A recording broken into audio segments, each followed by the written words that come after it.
Good afternoon. I would like to call the Flint Board of Education Committee of the Whole meeting to order at 6:30 p.m.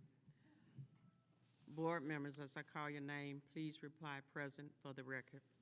Treasurer Luna. Present. Trustee King. Trustee Relaford. Present. Vice President McIntyre. Present. Assistant Secretary Treasurer Booz. Present. Secretary Perkins. Myself, President McNeil. 1, 2, 3, 4, 5 present, 2 absent. Trustee King and Secretary Perkins. Trustee King is in, so we have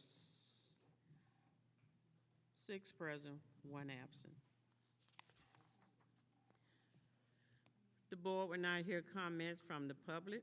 We ask that you state the reason for addressing the board and that you limit your remarks to 3 minutes on matters within the authority of the board and not address individual by name. The presiding officer of the board shall have the right to limit the number of persons who may address the board on the same subject. Please state your name and address before beginning to speak. Is there anyone here from the public who wishes to address the board? Please come forward. Good evening. My name is Mr. Betts. I'm the Student Success Coordinator at Nethercutt Elementary School. My address is 3117 Norwood Drive, Flint, Michigan, 48503. I'm just here to consistently affirm our building. We have been able to do quite a few things this year under the leadership of Mrs. Cookemaster. She is a data machine, and we've recently been going over quite a bit of data and targeting chronic absenteeism for Fridays, working in tandem with Ms. Creighton, who is our attendance agent. Also, some of the events that we invited you guys to, the superintendent was able to actually come to our talent show. We've partnered with Thrive On, the Flint Center after-school program for a couple of family events. Our families are showing up in large numbers. We have made a ton of progress throughout this year. Just working at Nethercutt, it's a well-oiled machine. We have a great behavior specialist who has reduced our referrals throughout the entire building. Today we just had like a staff PD for relational development, and that went extremely well. Staff got to know each other a little bit more. We were able to kind of do some karaoke, do some team building skills, and able to support Miss Carolyn Sims, who is our parent engagement facilitator, with creating food bags for family who need extra support. So with that being said, I've done a little bit of research on my own after watching some of previous board meetings, and there is some contradicting information floating around throughout the district about the future of Nethercutt, if Nethercutt is going to stay open, either close, repurpose, name change.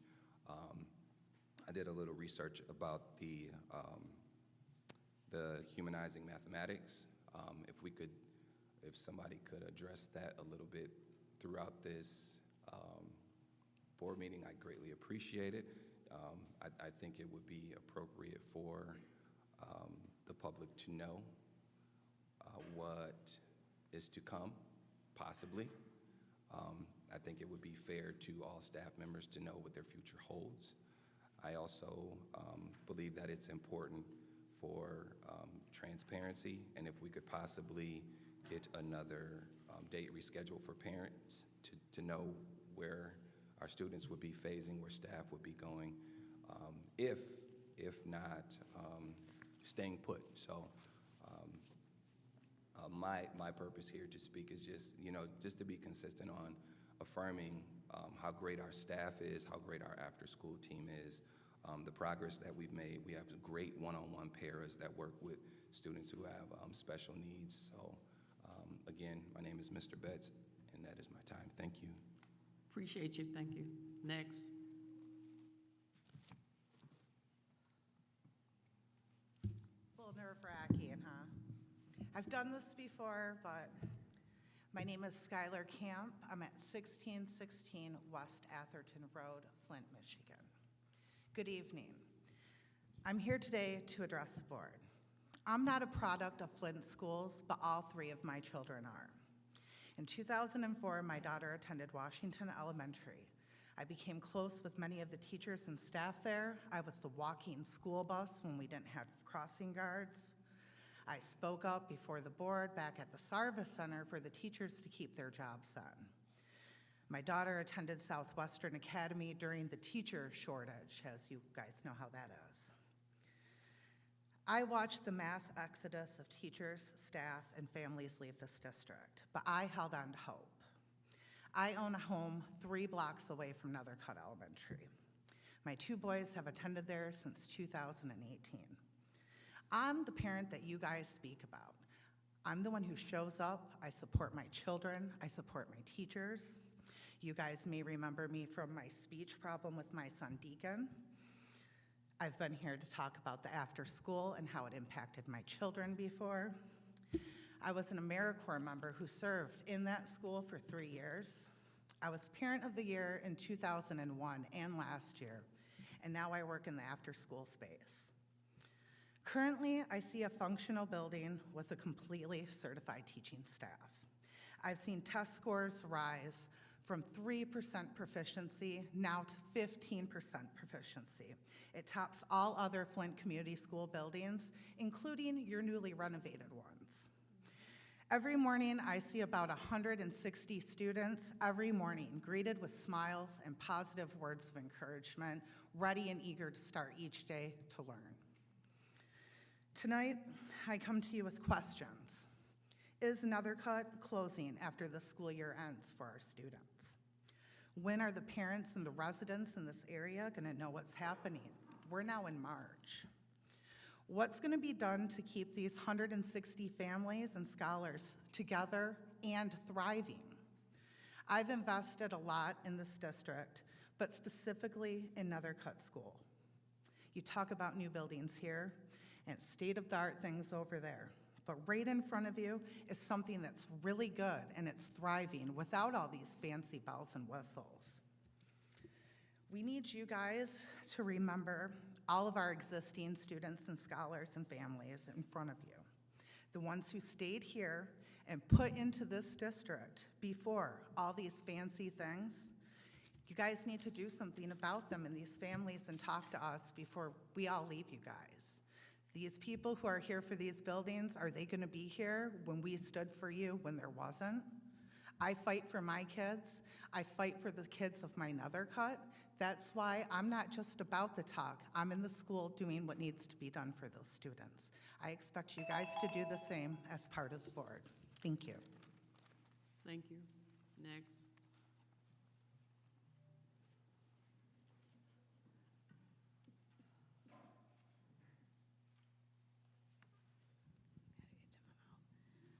Good afternoon. My name is Cassandra Lambert, and I live at 3179 Scander Drive.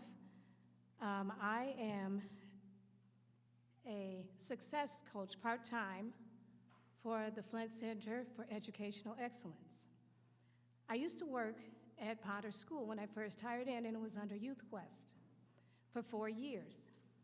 After that shut down, they asked me to come into the Flint Center of Educational Excellence, and then they transferred me over to Nethercutt Elementary. Well, I was a little nervous when I got there because I didn't know what to expect. I was used to Potter, the students and all of that. But when they got me over there, I got the surprise of my life. I saw students who were excelling, who were growing, who were positive. I had never seen a school that had all certified teachers in it. I hadn't seen that in a long time, so I thought that's a plus.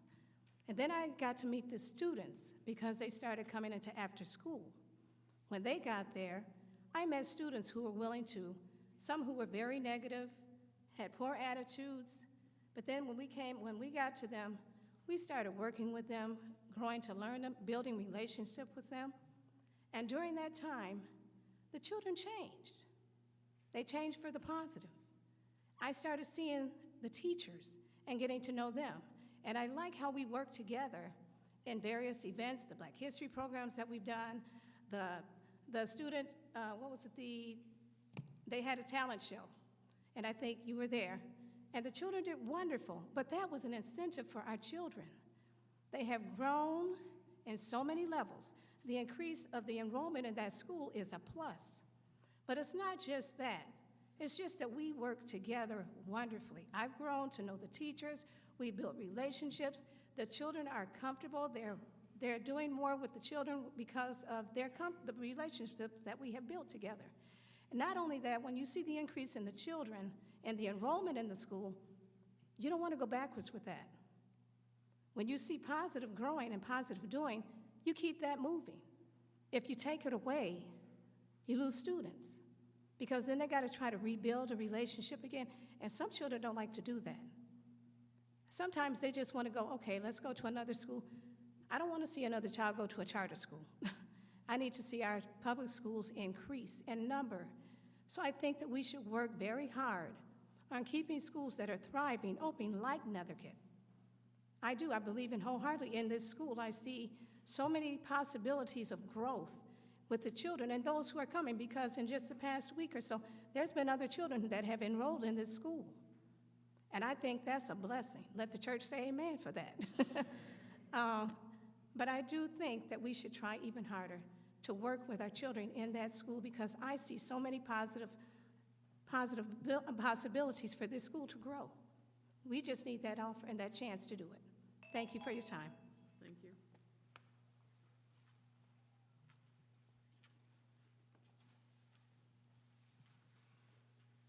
Good evening. My name is Michelle Johnson. I live at 3621 Pembroke Lane, Flint, Michigan, 48507. I'm a success coach at Nethercourt Elementary, and I've been with the Flint Center for Educational Excellence for about a year. And I've been working with a student that, since September, that has, he never would talk. I never knew he could talk. But just this past month, he's really been talking up a storm. And he even said my name, hey, Miss Michelle, and talking. So I was just so enthused by that, how he has progressed from September to now. And I just feel like if you close Nethercourt and put him in a different environment, he may not adapt so well. And I just want to keep his attitude up and just keep it positive. Nethercourt is a great school. We have a lot of great students. We have great teachers. We like a family. And I just want to keep that same spirit going. And I want this school to stay open. It's in a great neighborhood. It's family oriented. Tomorrow we're having literacy night, and we're doing cookies and cocoa. And we're inviting the whole school to come. We've had a Christmas dance, we had a fall dance, we had the talent show, they had the Black History program, and we've just been doing a lot of positive things to encourage the families, and they're showing up in record numbers. I mean, it's just a lot going on, and we're trying to keep a positive attitude. But I just think if you close this school, that you'll be doing a disservice not only to the students, but to the community. And having another vacant building and blight and all the things that come with those kind of things. So we just don't want that to happen. We want to just keep it upbeat. Like I said, it's a great neighborhood, and I live over in that area, and it's nice, and a lot of students walk to school, and it's in a good place. So I just would like to keep that spirit going and that positive attitude going, and just want to keep the school open. And like I said, the teachers, the principal, my co-workers, it's just a great environment, and we just want to keep it that way. So thank you for your time. Thank you.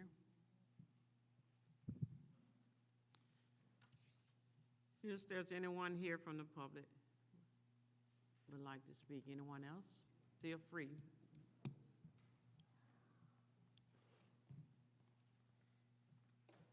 Keosha Cross, Flint, Michigan.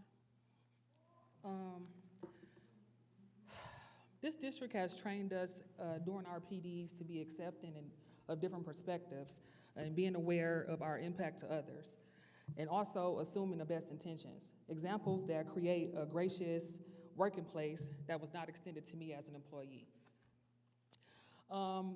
In July, my Department of Learning Support Services received a new supervisor. I had a conversation with my supervisor, a personal conversation with my supervisor, and shared with her that I was a lesbian. At that time, that is when the working environment began to change for me. I believe that is when the intent to terminate started. After just 15 days of being on the job as the data technician, I was already in HR, with HR telling me that the district did not support me going to school and that it was a violation of the district's policy. As the secretary, I was responsible for invoicing and Social Security requests.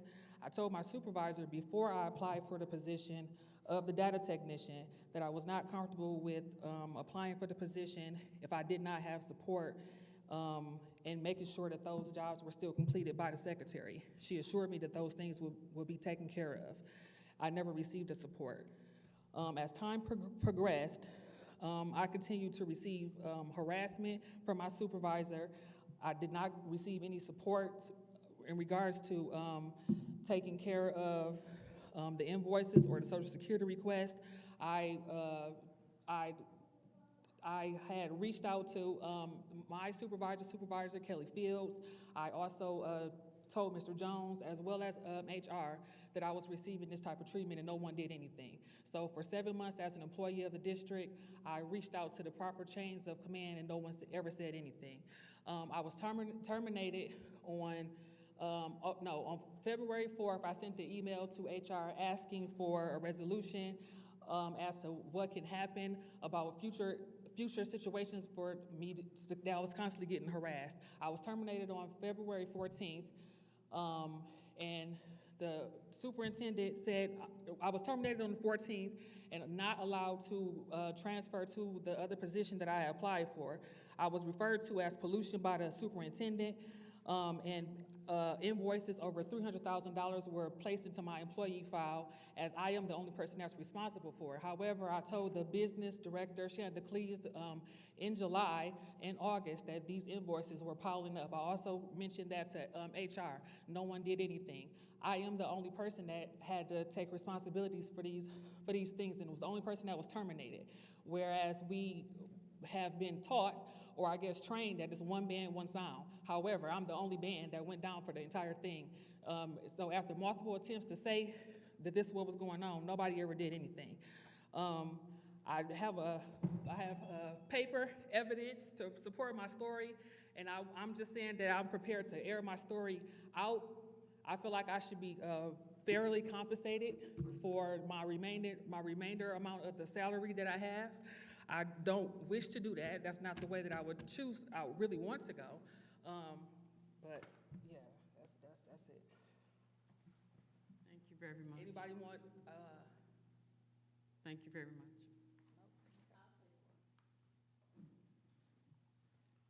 Someone will meet you, or you don't have to come on the stage.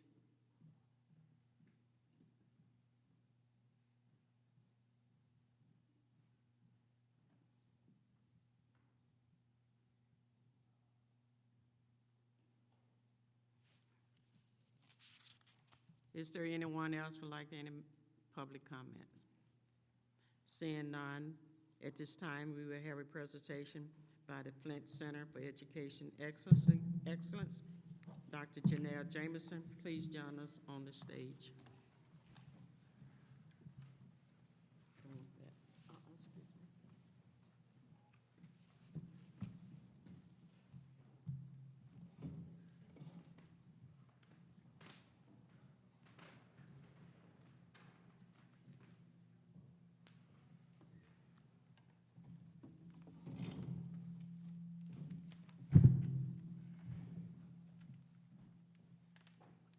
Good afternoon.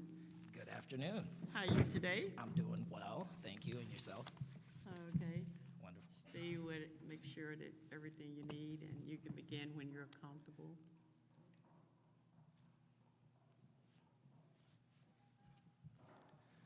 Wonderful. Well, good evening again, Dr. McNeil, Superintendent Jones, and board trustees. Thank you for this opportunity to share a status update on the partnership between the Flint Center for Educational Excellence and the Flint Community Schools.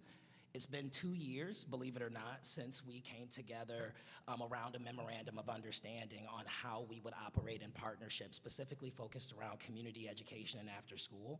I'm really excited to share some updates on how things are going, and so we'll move right in. But again, I am Janelle Jamerson. I have the privilege of serving as a president and CEO of the Flint Center for Educational Excellence. And at our organization, we're working to build an educational ecosystem that works for all Flint kids by ensuring that they are loved by thriving families, that they're educated in thriving schools like those here in Flint Community Schools, and finally that they're supported by thriving communities. And for me, being born and raised here and having had the privilege of either living, working, or learning in this community my entire life, it's truly a privilege to serve in this role. I have a clicker here. Thank you so much. So, when we talk about our mission, one of the things that people ask us a lot is, what do you mean by educational ecosystem? And on the screen here is a map that depicts the proportion of Flint resident students served by school districts. And so as you see, my clicker doesn't work here. Well, here, right, the dark blue in the center is Flint Community Schools. And what this represents is that over 80% of the students in Flint Community Schools are Flint resident students. When we move outward, though, to Westwood Heights and Atherton, at least 1 in every 2 students in those districts are Flint resident students. And when we go out further to Kearsley, Bentley, Bendel, Carmen Ainsworth, at least 1 in every 5 student in those districts are Flint resident students. And so our system has evolved, right, from a singular system being held accountable for the outcomes of Flint resident students to a whole lot of people, right, taking responsibility. And these are just the school districts. We lay over charter schools, we lay over not-for-profit organizations, and you realize that there's really a lot of hands in this pot. And so, but there's generally only one set of hands being held accountable, and that's school boards and school districts like yourselves.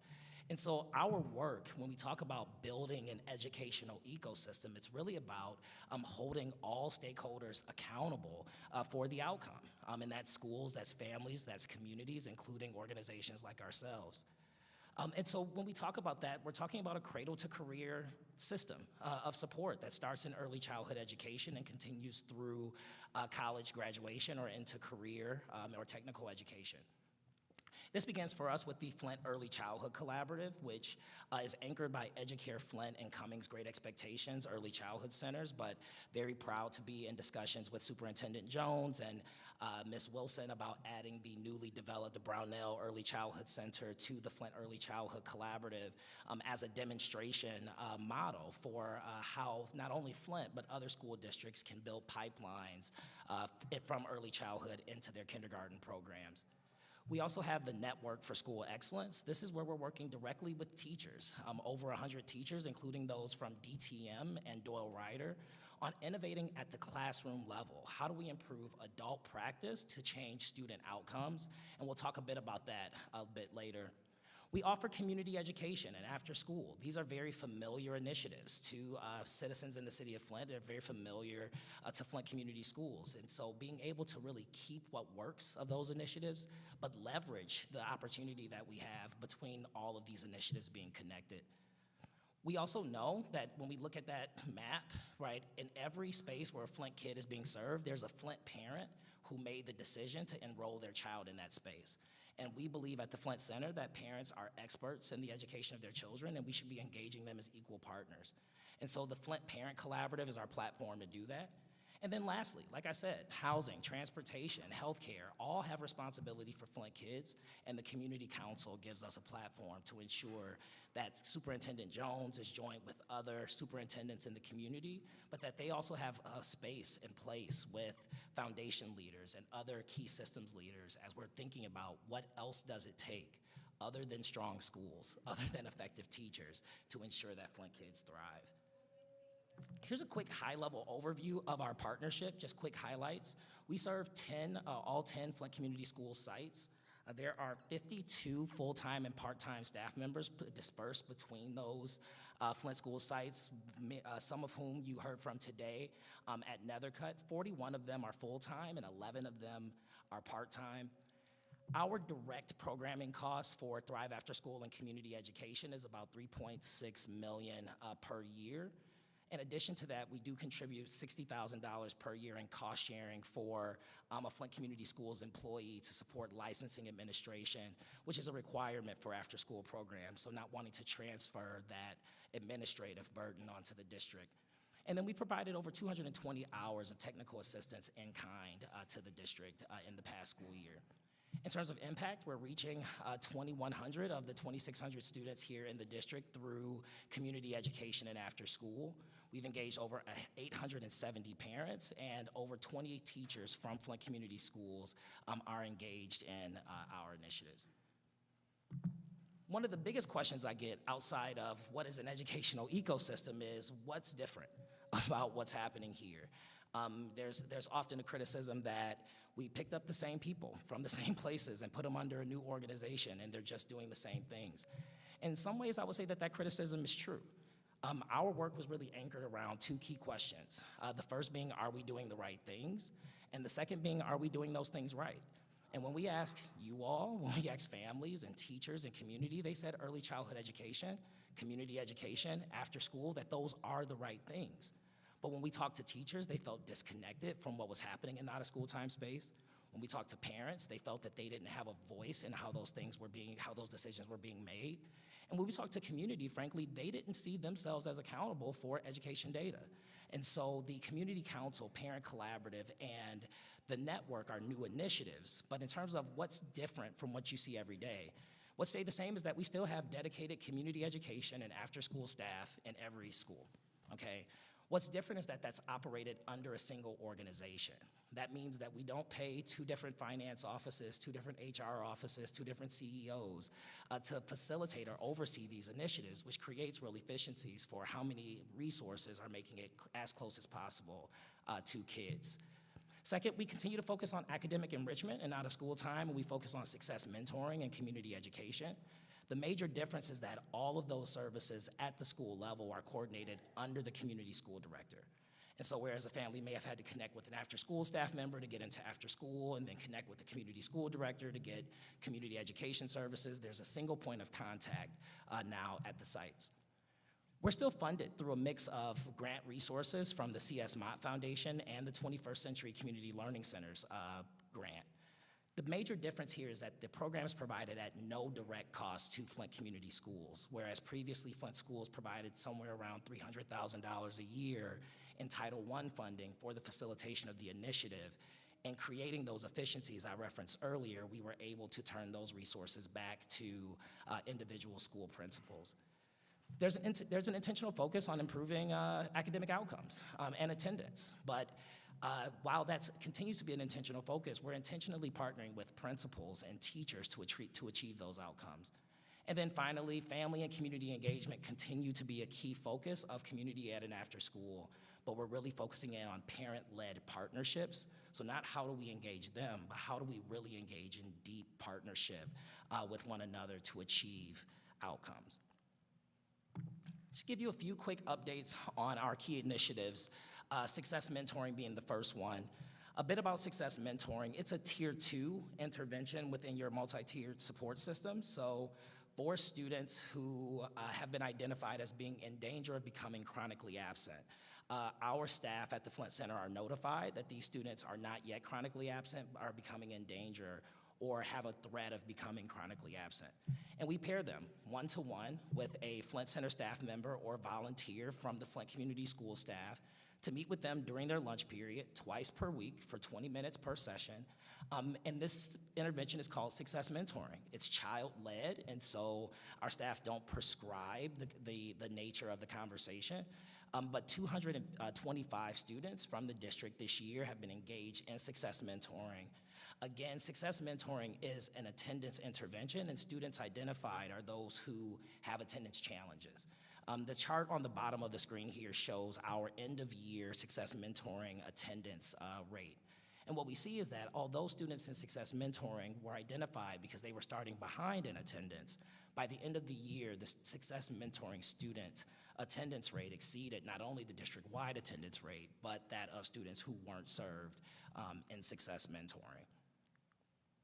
And I didn't know that Skylar was going to be here, but that's Skylar who spoke a little bit earlier there. All right. All right. It's Thrive After School. Thrive After School is it's a robust and comprehensive after-school intervention. We don't prescribe the programs, we prescribe the framework. So we help our staff to understand how many STEM interventions should student have in a week, and how many reading interventions should students be experiencing in a week. And they go and connect with dozens of community partners who come into Flint Community Schools and provide services through after school, in addition to the services they provide directly. We registered over 1,600 students for Thrive After School here in Flint Community Schools, and served over 1,300 of those students in Thrive After School. The chart at the bottom of the screen, and Flint Center staff are in the room, so this is kind of first peek for them, are the evaluative outcomes for Thrive After School. The gray line on the chart represents students who did not participate in Thrive After School. And the purple line on the chart represents students who did participate in Thrive After School. And as you see at the beginning of the year on the NWEA assessment, students who did not participate in Thrive After School performed higher in both reading and math than the students who we enrolled in Thrive After School. A very common thing happens with these assessments, and you'll talk to your teachers, they'll tell you, you guys are educators, you have a kind of mid-year dip, right? You assess somewhere before or after break, kiddos don't want to really do it, so you expect this kind of grade dip that we saw here for the students not enrolled in after school. But we see that the students participating in after school didn't experience that same loss. And when we look at the growth from winter to spring, the students in after school who started behind stayed ahead. And so if I had to summarize this chart, students who participate in after school are the kids who need it. They're the kids who are behind.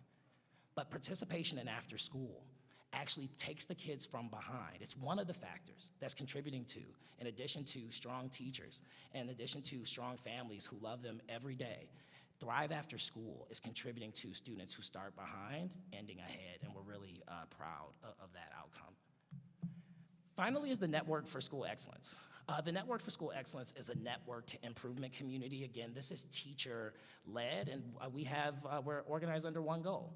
We want to ensure that by 2028 that we increase the percentage or proportion of students who are achieving growth and proficiency in math and literacy. We have 3 key change ideas that are focused on rigorous and equity-based math and literacy instruction and an engaged learning environment, and really driving outcomes on M-STEP, on progress monitoring, and on academic growth rates.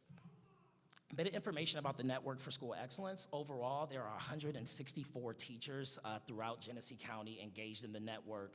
We've done over 20 of these convenings. Most frequently attended by Ms. Asensio and the team at Durant-Turry-Mott, and Dr. Coleman and the team at Doyle Ryder. But we have 100% of teachers completing instructional trials. That means that they've identified a change idea, they've tried it, they tested it, they figured out what was working, they tried it again, they improved it, and they did it 4 times. And in each of those times, they're checking student learning and student growth, and they're reporting that back out. And they're figuring out, what do I do as the adult in the space to change my practice to really start driving student outcomes. 75% of teachers are reporting that they have improvements in their instructional practice, and so that's a self-report measure. But when we connect what's happening in the network with what's happening in after school, I think is really the opportunity. When we worked with teachers, classroom teachers, particularly Ms. O'Keefe at Brownell, and expanding out from there, and I'll say Ms. O'Keefe was Ms. Monterelli when I was in 1st grade, and she taught me how to read. And so when I tell people, you know, when our chief strategy officer said we want to work with Ms. O'Keefe to get this going, I told her I know this is going to work because she taught me how to read, right? Ms. O'Keefe really worked with us to figure out how do we engage teachers in the out-of-school time space, leveraging their reading specialization to really begin driving outcomes. And what we saw through our Reading Rangers initiative is that 100% of students moved up in their reading proficiency through this initiative, with 60% of them actually moving between levels. And so, I think it's really early outcomes, but this chart, or this triangle on the screen, is a chart from the National Coalition for Community Schools. And what it essentially suggests is that there are three critical elements of a community school: a strong, expanded learning program like Thrive After School, comprehensive supports like those provided by community school directors, but all those things only work and they only matter if there's a strong core instructional program. And so the Network for School Excellence allows for us to not just stand on the sidelines and criticize the core instructional program, but to come alongside teachers and thinking about how do we get really innovative in how we support Flint kids. I think people are aware of a lot of the work that we do in terms of direct programming, but a major part of our portfolio is actually technical assistance, capacity building, research, and policy. And so we've been really proud to work with Flint schools on a number of efforts. I shared some of this information with you during your board retreat, so I won't go into too much detail. One is just on the Brownell Homes Neighborhood Transformation Project. Really, just again, thank you, Superintendent Jones, for inviting the Flint Center to be a partner in this effort, especially our two community school directors, Val Newman and Jermaine Jones, who are working directly alongside Ms. Jeanette and the Neighborhood Association. And Ms. Perkins Trustee Perkins often attends those sessions as well, as we're co-designing a vision, not only for Brownell Homes, but really for the neighborhood, how the work that this board has invested in this campus actually creates an opportunity to transform the neighborhood. And so a little bit about our community engagement work. It began this time last year, in February of last year, beginning with just capturing feedback and sharing that back with Flint Community Schools and your construction crews. Use that to then integrate feedback into schematic designs. Neighborhood association members were able to give feedback on the schematic designs. We then culminated all of that work in a campus tour that many of you were present for.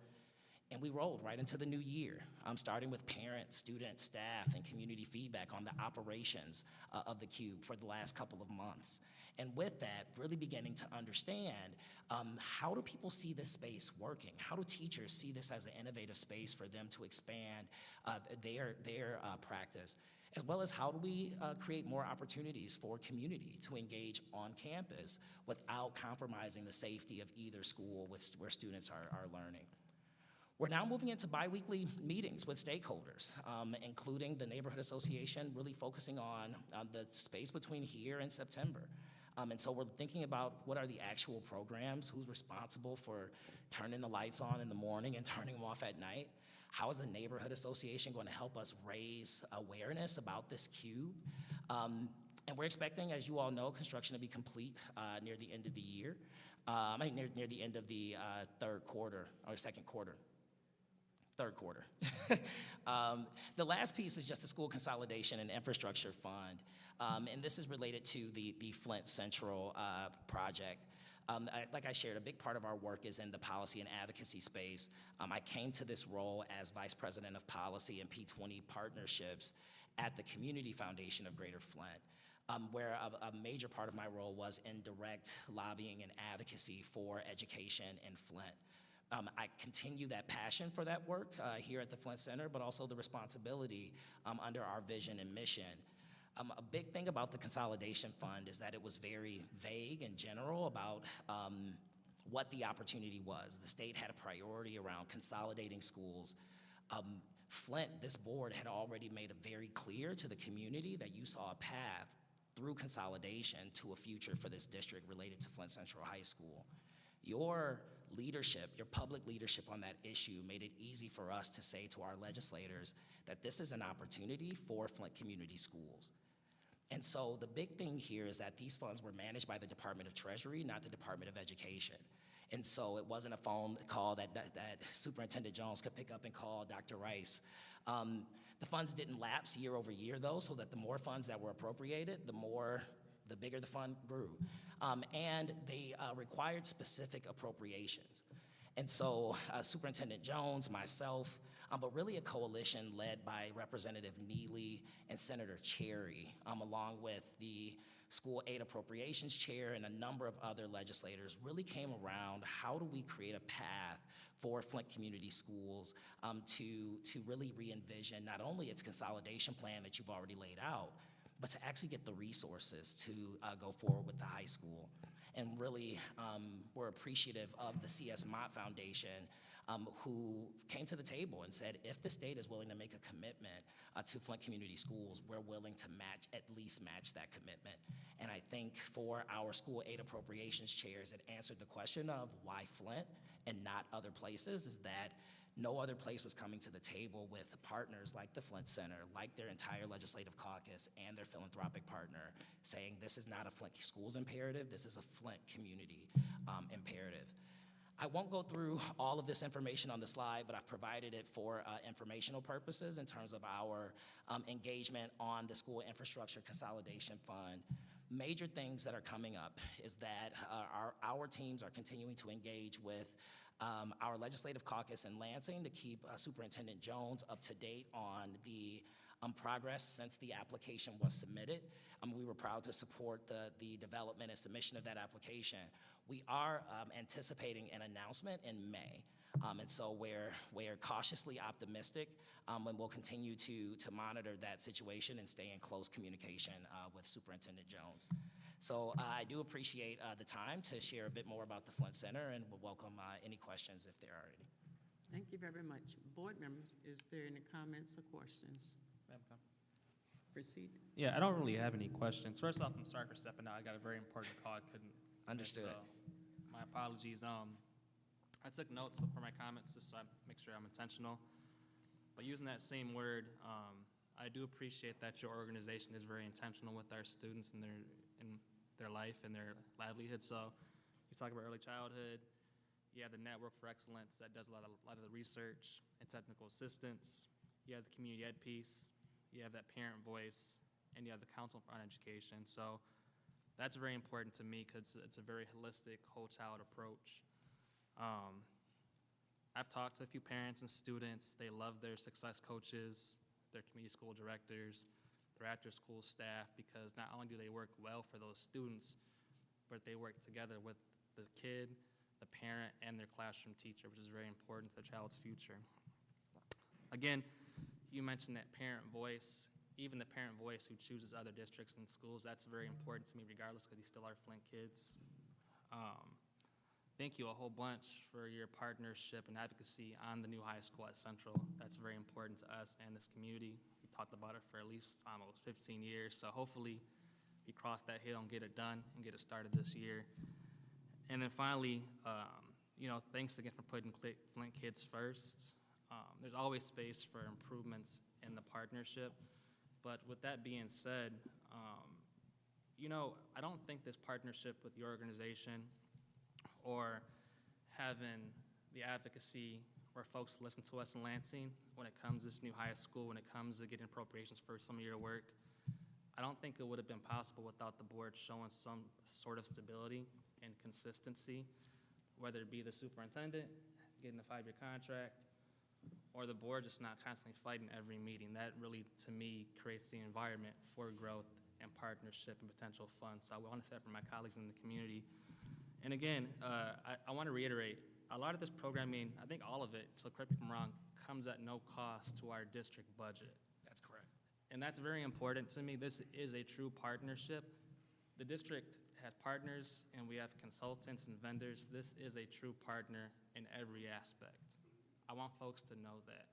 Again, there's space for improvement because, again, we know the kids we serve. They've been through the Flint water crisis. They've been through 40-plus years of decline because of the loss of automotive industry in our city. A lot of our kids have different families than we grew up with. We know that. So our kids aren't going to come to 3rd grade all the time at the correct grade level. They may have one parent or grandparent in the household, but let's make no mistake about it.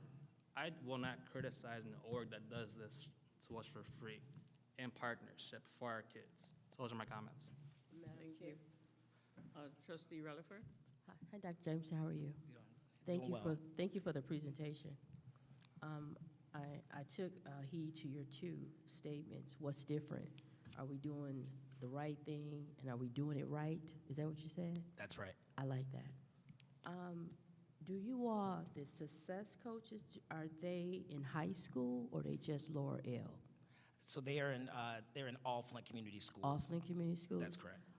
What's going on? Can you explain what happens from middle school and high school in regards to that? For sure. So middle school and high school are a bit different. Your middle school program will look very similar to your elementary school program in terms of its structure. And that's because of how the programs are regulated under the Department of Licensing and Regulatory Affairs. And so while school buildings are governed under the Michigan School Code during the school day, once a community partner comes in, it's classified as a child care facility. And so we have to follow child care regulations for all students up to age 12.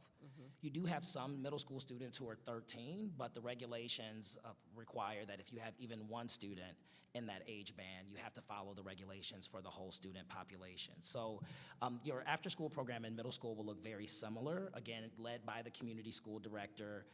Each community school director has a full-time expanded learning coordinator who supports them directly, just thinking about the after-school program. And then success coaches, under the leadership of that expanded learning coordinator, will both implement programs directly. And so you heard some of the references today, but they'll also identify community partners such as Bangtown, I think is one that I see a lot come across my desk, and it's very popular. And so Bangtown may have a group of 16 students who are middle school, while a success coach is operating a set of programs that they've uniquely designed for students. Okay. At the high school level, it's a bit different, right? Students have a lot more choice, a lot more autonomy. Students always have voice, but by high school, they've discovered it, and they know how to use it. And so the high school program is really focused on what students want, frankly. And so if you walk through a high school building, you may see kids practicing for the majorettes. And you may not fully know that the person who's coaching that team is a Flint Center staff member who's a success coach doing this as a part of after-school programming. And so I would say that in the high school space, our team really works to integrate into the normal operations of the high school programming and find really unique opportunities to enhance that program. An example of that would be the visit from students from Howard University. This is something that it's been a partnership with Flint Community Schools for years, but it's generally managed at the community school director level, right? And between that community school director and the principal, they know the students, they know what their goals are, and they're figuring out how do we leverage this opportunity. Awesome. Okay, you also mentioned attendance and tier, I think you mentioned tier 2. That's right. And how does that flow? I don't want to put you on the spot. Do you know the process from tier 1 all the way up to chronic absenteeism? What does that look like? For sure. So I can't speak to the specific markers that would indicate a student's tier 1, tier 2, or tier 3. How about I help you? When do you all get involved? Got it. There So we we get involved at the point in which the district identifies a student is at tier 2. Gotcha. And so whatever those data are, through our data sharing agreement, they're able to provide us just a list of students and grade levels that are tier 2. With that, our success coaches who are in the building, they begin working with teachers and with students directly to get them paired with a success mentor, and then that work begins. But we really rely on the district's report and identification of those students at tier 2. Very good. Well, I've always been a cheerleader for you all. You know that, and that has not changed. And I just want to publicly say thank you, and I believe you. I would say you guys are doing an excellent job, so thank you. Thank you. Thank you very much. Any more comments? I have one. I know that you also offer, Dr. Jamerson, first of all, thank you. For sure. I just Thanks got for off having the me. phone with you earlier, so. But I know you offer the opportunity for our certified teachers to support in some of your programming as well after school.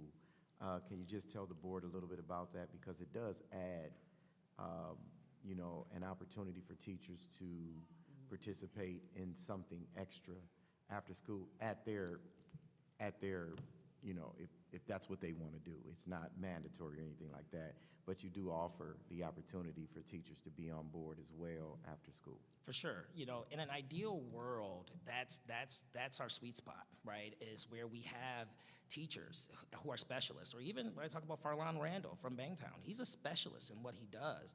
We want to bring as much of that specialization as possible into the after-school space.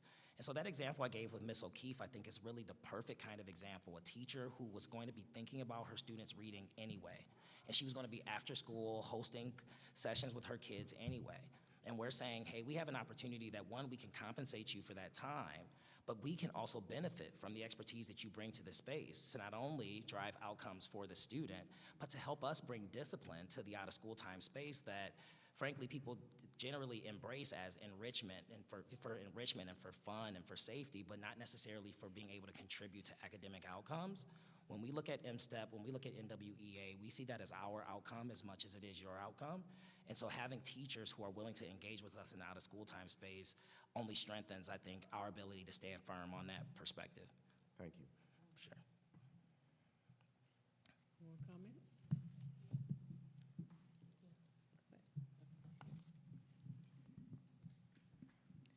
Hi, thank you for coming, and Sure. I appreciate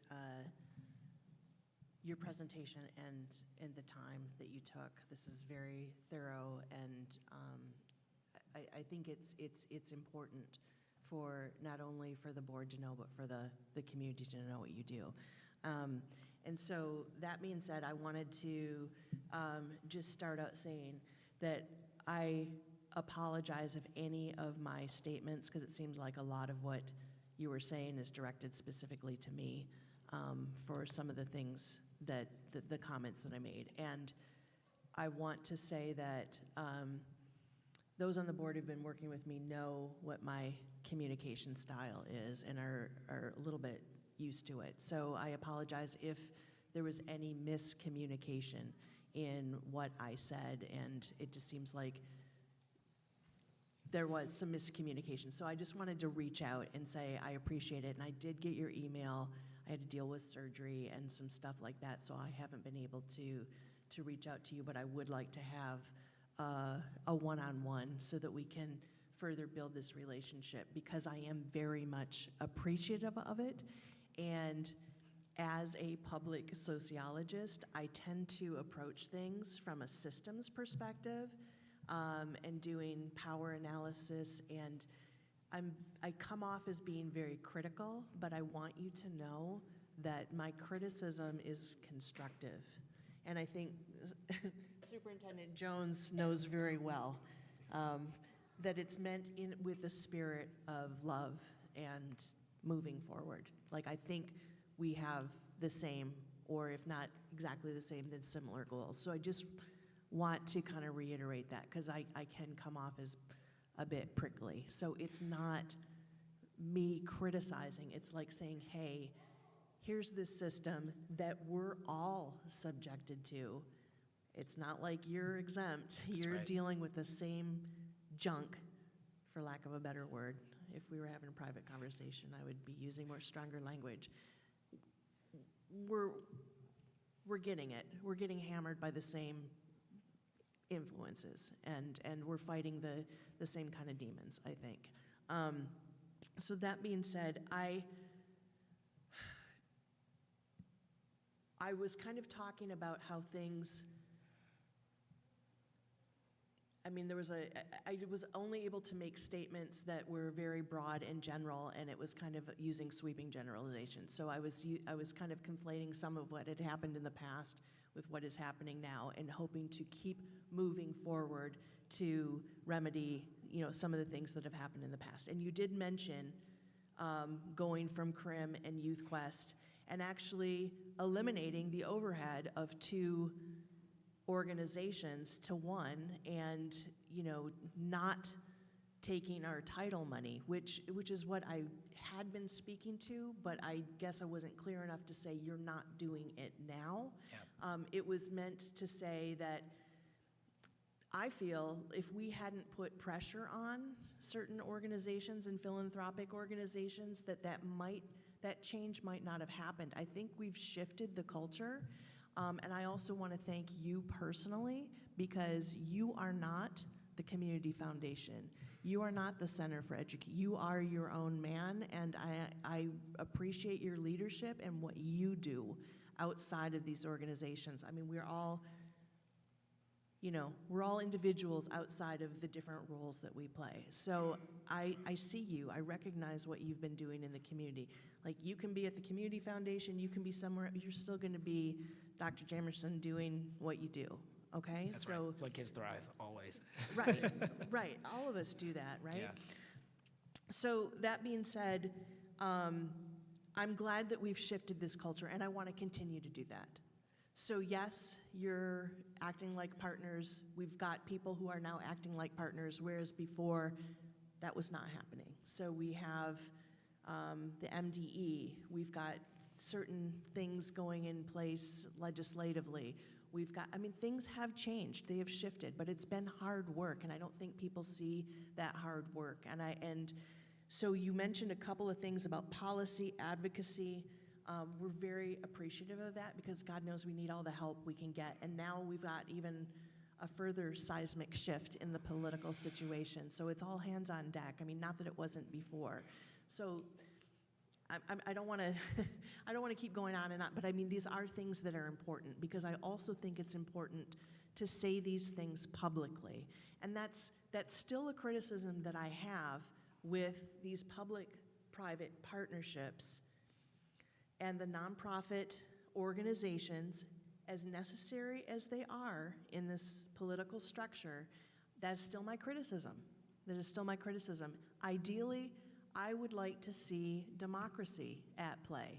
I would like to see all of this, like, where we have a say in what happens in our community as community members, where we don't have to have advocacy and these different organizations, but we do. And if we do, then they need to act like partners. And so when I was saying so-called partners, it's because we've got to hold you accountable, you have to hold us accountable, and every once in a while, regardless of the good intentions or what's going on with certain nonprofits, you get somebody who comes in who's not a good actor or who makes a mistake or makes a misstep. And we don't have the room for that, right? We've got this new Doge going after everything, and they're gonna scrutinize us for any sort of misstep that we make. So we've got to kind of pull together even more than before.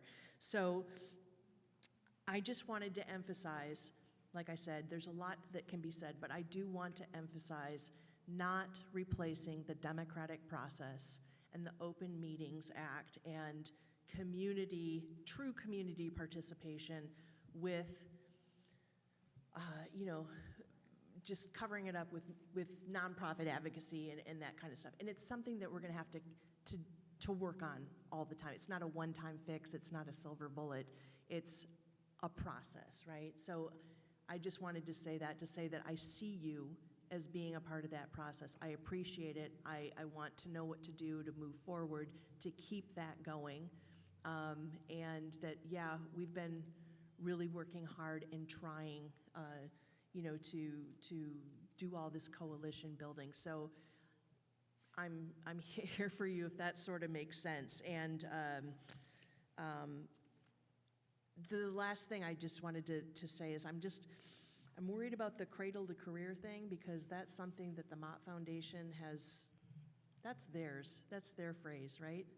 No, there's actually so I'm actually a part of a fellowship at the Harvard Graduate School of Education that's for cradle to career, place-based leaders. I would say that the cradle to career framework is really a movement that's supported by the Strive Together Partnership, Purpose-Built Communities, Harvard University, Partners for Rural Impact. I mean, there's a real national movement toward not segmenting any portion of the system.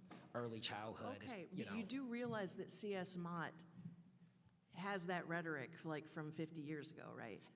That may very well be Okay, the case. I'm just saying, okay, so like, we'll have a conversation, but when stuff like that happens, again, it's that sociologist in me that's like looking at the way that inequality is reproduced, functionally over time, so. For sure, and I would say that, just in terms of how to continue supporting us, I think continuing to keep that pressure on partnerships is critical. I think continuing to interrogate partnerships like ours in the public square is necessary, I think, for redemocratizing education.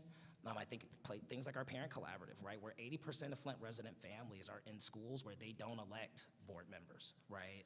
And so, that platform, but I would say that no matter, as you talked about kind of shifting the paradigm, and I mean, I defer to your expertise on this in sociology, but I recognize that narratives change a lot slower than data does, right? And so, while we're able to show evidence of effectiveness in the program, we're committed to the long game in terms of what it takes to not just change people's experiences, but really the mental models, right, that we really leverage as we're thinking about how we make decisions in education. So I think your ability to keep us honest as partners in this space, I think, is critical as a school board to really get us into a space where we're all achieving the outcome. And so make no mistake, it is a partnership, and I appreciate it. And, Sure. and so, and then just one last thing.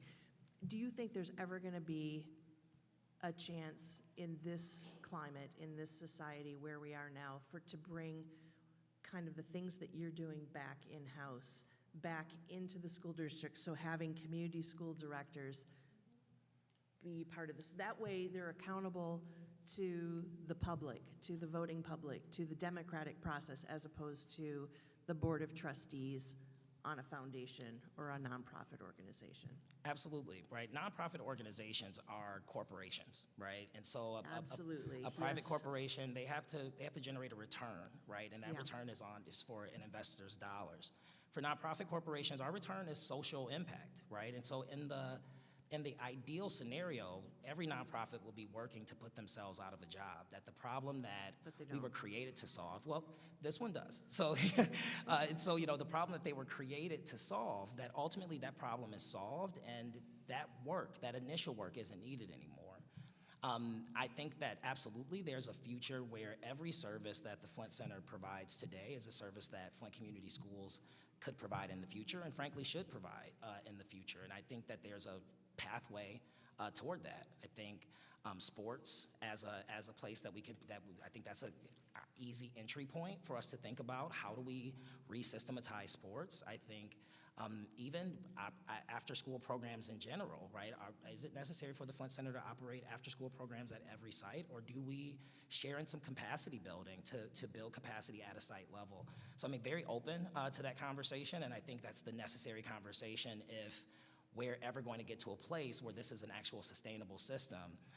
It can't be funded by 21st century programs and the Mott Foundation alone. We have to leverage every resource that we have, for sure. Thank you. Thank you. Thank I'd like to say, Trustee King. quickly brief. Thank you for being here, Dr. Jamerson. From our first meeting together that we had when the Flint Center was formed and our partnership was solidified, you have always been a partner. You have always been knowledgeable, but also been able to speak to Flint Kids Thriving. That's been on your main goal, and that's all. You have never wavered from that, and thank you for that. I do want to go back to your PowerPoint under the 12D overview. Yeah, just one second to get reconnected here. I may have knocked this out of the slide deck there. The 12D overview, if you go to the end of the deck under technical assistance, there is good. Yep, that'd be great. I don't want us I got to you. glaze over this 12D overview because we know as the board, right, but it's important for you to speak to this in partnership with the superintendent, because getting the allocation of a $75 million grant that is strictly tailored to Flint Community Schools, and you, Mr. Jones, and our legislators were able to partner together to create this language for, specifically tailored to Flint in a way, right? You talked about policy mindset, but I think it's important for us to sit here and soak into the work and it speaks to the partnership, right? We couldn't have gotten this far without the partnership we currently have with you, with the Mott Foundation, with our state legislators. Can we go back to the? Yes, so we getting a $75 million grant set aside, the requirements tailored to specifically to Flint about building a new high school, right? Consolidating infrastructure, and that's the plan. But Without your partnership, I don't see probably how that could have worked. And so I want to be able to highlight your work that you're doing with us. That is a partner. You're not saying, hey, we get a portion of the funds. That's saying, hey, let's help Flint kids thrive as a whole, as a community. And I speak to your work and Superintendent Jones' work and all of our partners work together. And I just want to make sure we highlighted that, because our community sometimes, they see the numbers, but the labor that went into that work, convincing legislators that Flint Community Schools is thriving now in a position of consistency and stability, was probably a hefty load of convincing, you convincing our whole state legislature and our governor to sign and agree. So that's important. I want to make sure I highlight that work with Mr. Jones and the team. For sure, thank you. And just really underscoring, I think, just tying that to Trustee Luna's point earlier, just about the stability of this board and the work that you all had done that really made it easy for us. And it was an easy case, again, for our caucus. Representative Neely, Senator Cherry, I can't mention their names enough. Them understanding the case and them watching you all and seeing that market shift in the paradigm. To Trustee McIntyre's point, I think we all as partners have to continue moving in that regard, but I'm really proud to be here with you all, with Flint Community Schools, as we're all joined together to ensure that Flint kids thrive. Thank you. No more comments? Thank you, Dr. Jamerson, speaking with your soul. Thank you. Continue with the agenda, I now turn the floor over to Trustee Relaford Thank for the you. human resource portion of the agenda. Thank you, Madam Chair. You're welcome. I'd like to call the HR Resource Committee of the whole meeting to order. I will now call upon Superintendent Jones to present action to the board. Thank you, Trustee Rutherford. I'm just going to wait just a moment for the team. Good evening, Ms. Montgomery. I seek a motion and a second from the board to move Resolution 1.6, personnel recommendations, to the regular board meeting on March 26, 2025 for adoption.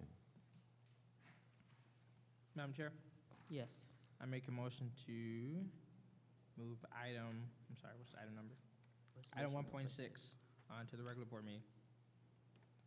Support. It has been properly moved and second. Is there any discussion?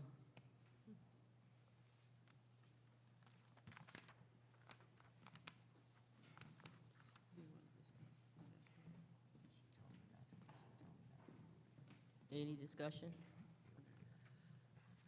I'm sorry, yeah, Oh. I'm fine. You're fine, okay. Yeah. Everybody fine? Yes, yes. Okay, well, I'll take opportunity to ask discussion. In looking at this, and were you here doing open comments? Yes. Okay.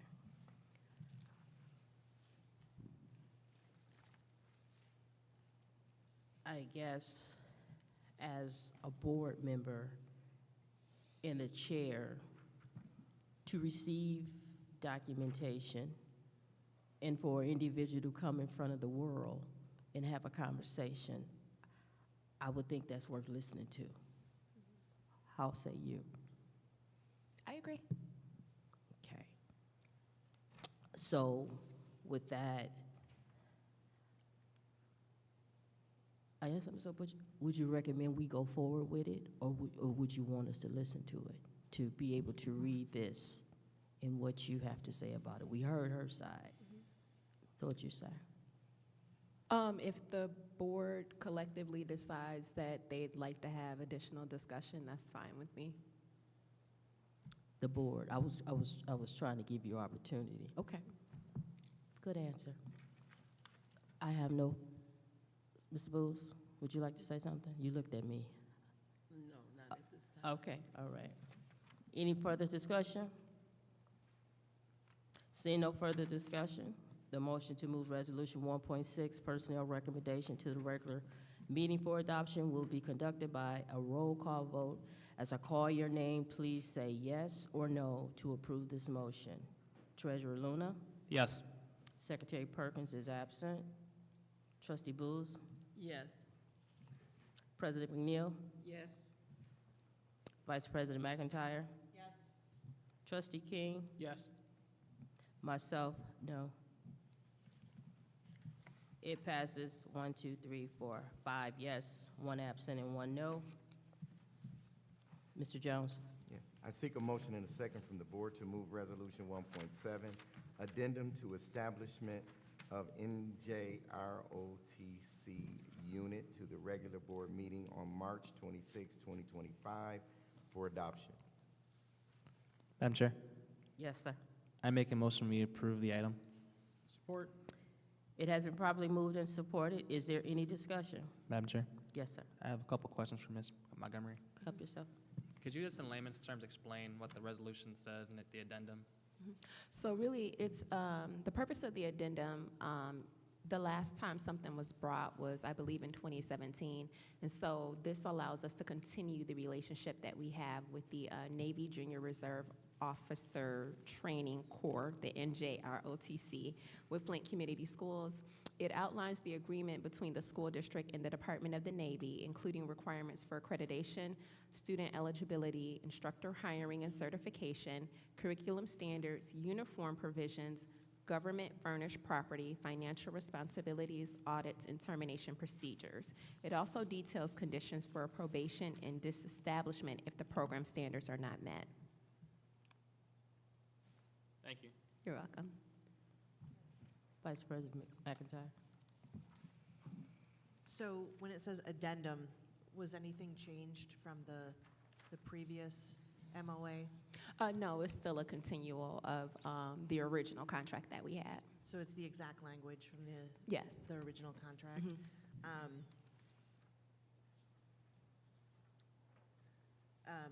I've always had an issue with this arrangement. There are things in it that concern me. Just to reiterate, I think that having military involvement with the schools isn't a good idea. I think it's part of the school to prison pipeline. I'm concerned about the added restrictions it puts on students that should fall under the jurisdiction of the school district and not under the military. I understand that it's an MOA and that it's a contract that's entered into. I just don't agree with it. So, I mean, you can argue like, well, they signed a contract, this and that. Look, we've had that discussion before. I just am expressing my reserves to furthering the predatory nature of the military coming into urban school districts, and especially in this climate. I don't want our students bearing the brunt of bad decisions that are being made on a federal level. And so I think that we need to keep the military separate from public education. So I will not be voting for this, but that's where I have always stood. Any further discussion? Trustee Ms. Booth? Montgomery, how many students participate? Can you speak in the mic? You can barely hear I'm you. sorry, can you hear me? A little Yes, closer. don't sound like your Okay. mic is on. There you go. Ms. Montgomery, how many students participate in this program? I would have to get that information, but I know in the addendum, I believe they said that they anticipate, I think they look between like 90 to 100 to be a part of the program, but it should be in the agreement. But I can follow up with you and get that information to Superintendent Jones to give you the exact number. Okay. Oh, sure. I believe it does say 100 Okay. as a minimum. Could Right. you please verify whether it says 10% or 100, whatever is the lesser, I can't, I had to read through the whole thing. I'm sorry, I don't have Vice it. President McIntyre, do you mind telling us what you're looking at? Where at, so we can look at it also with you, please? That's what I'm apologizing for. I can't, Okay. trying to lay my hands on where.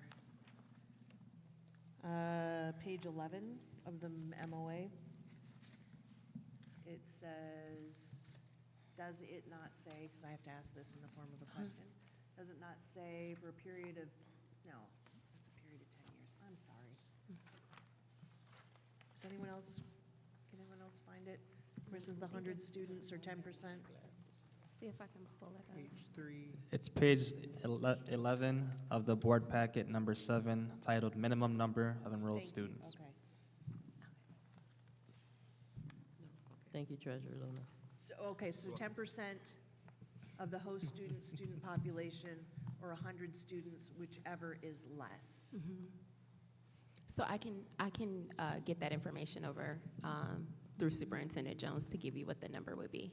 Okay, and do the parents have to sign up for them to participate? Or can they Yes. volunteer, the students just volunteer? Well, it is volunteer, but yes, the parents must sign for students to be a part. Oh, okay, thank you. Thank you. Any further discussion? Seeing no further discussion, Resolution 1.7, Addendum to establish of NJROTC unit to the regular meeting for adoption will be conducted by a roll call vote. As I call your name, please say yes or no to approve this motion. Trustee Booz, Yes. President McNeil, Yes. Vice President McIntyre, No. Trustee King, Yes. Treasurer Luna. Yes. Myself, Trustee Rutherford, yes. Motion passed, 1, 2, 3, 4, 5, 1 absent and 1 no.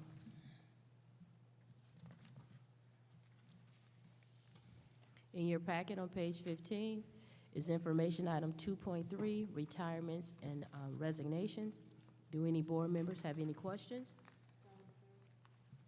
Yes, Vice President McIntyre.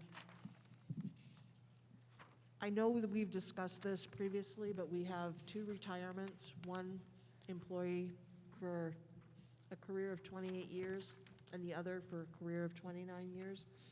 And we've talked about having some kind of moving forward, now that the board was more functional, of doing something, of giving some sort of recognition. Normally, we have like a couple that are, maybe less, but these are 2 significant career employees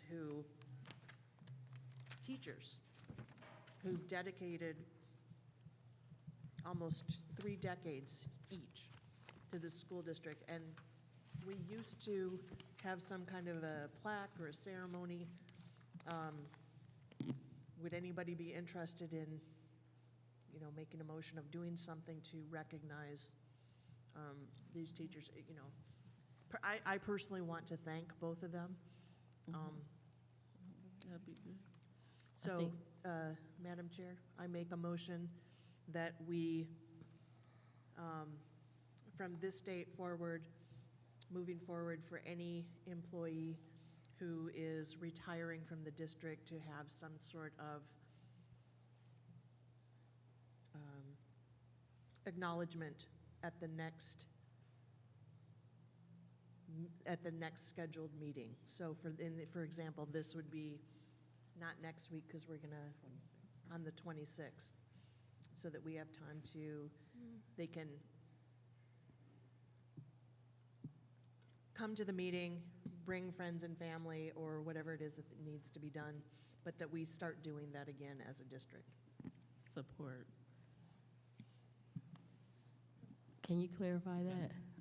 Go ahead. So, from the state, do you want to? No, I want to, so I support the spirit of the motion. I think it'll be best for us to get that in writing in the form of a resolution. Okay. Right, so it's clear and specific with the amount of years of service, what do they get, you know what I mean? So that's a clear directive to the superintendent saying, hey, as a 10-year service, hey, you get a letter of achievement, you get recognized by the board, 25 years, you get a plaque. You see what I'm saying? Yeah. I think it'd be better for us to create that resolution. I will, me, I create a resolution quick and send it over for the board to consider at our next meeting. And that can be a practice that we do, instead of just saying, going off of emotion and just saying, you know what I mean? It's a lot of ambiguities, and I want to make sure everybody get recognized fairly, and it's a process in place. Is that fair? Fair point. Can I withdraw my motion? of course you can. Okay. And so that being said, can we move, What should we do for these two individuals? I don't want them to like get lost in the shuffle, so if, It's noted. okay, so moving forward from today on, you know, We can discuss including this those in- two individuals, we'll have something. Because we used to have like, they used to come down, we would give them a handshake, we would give them a plaque, you know, we would clap and acknowledge their service, and so it's the least we can do. I think that's very kind of you, but I think if we have a good discussion in probably one of your meetings, I think we will be amazing with that. All right. Madam Chair? Yes. So I'm just 100%, we've been talking about this for years, and Trustee King is right. We should make this like a standard practice through their resolution, and it's just something that we do. We shouldn't have to vote or, just keep going on and on with it. Just make it a standard practice and just put it as part of, I don't know if it's a policy, but it's a standard practice that we acknowledge and our retirees. So moving forward, Mr. King, I guess, would put that together and send it over to our committee as a whole in the next board meeting. Sounds like governance would be good for it. Yes. That's why I was, Trustee Booz, did you want to say something? Yeah, Go well, ahead. we acknowledge individuals who have served 5 years, 10 years, 15. We have to decide how many years. That's, I do. that can be off, that can be a great offline discussion, you all, okay? Awesome. Committee. All right, Governance. thank you, Superintendent Jones. You have anything else? All right. Thank you, Ms. Montgomery. Thank you. Seeing no further business, I declare the HR Committee of the Whole meeting adjourned. At 7:51, I turn the floor back over to Trustee Luna for the Finance and Operations Committee of the Whole portion of the agenda. Thank you. Thank you, Trustee Rutherford. I now call the Finance and Operations Committee of the Whole to order at 7:51 p.m., and I'll call on Superintendent Jones to present action to the board. Thank you, Trustee Luna. Good evening, Ms. Cleaves. Good evening.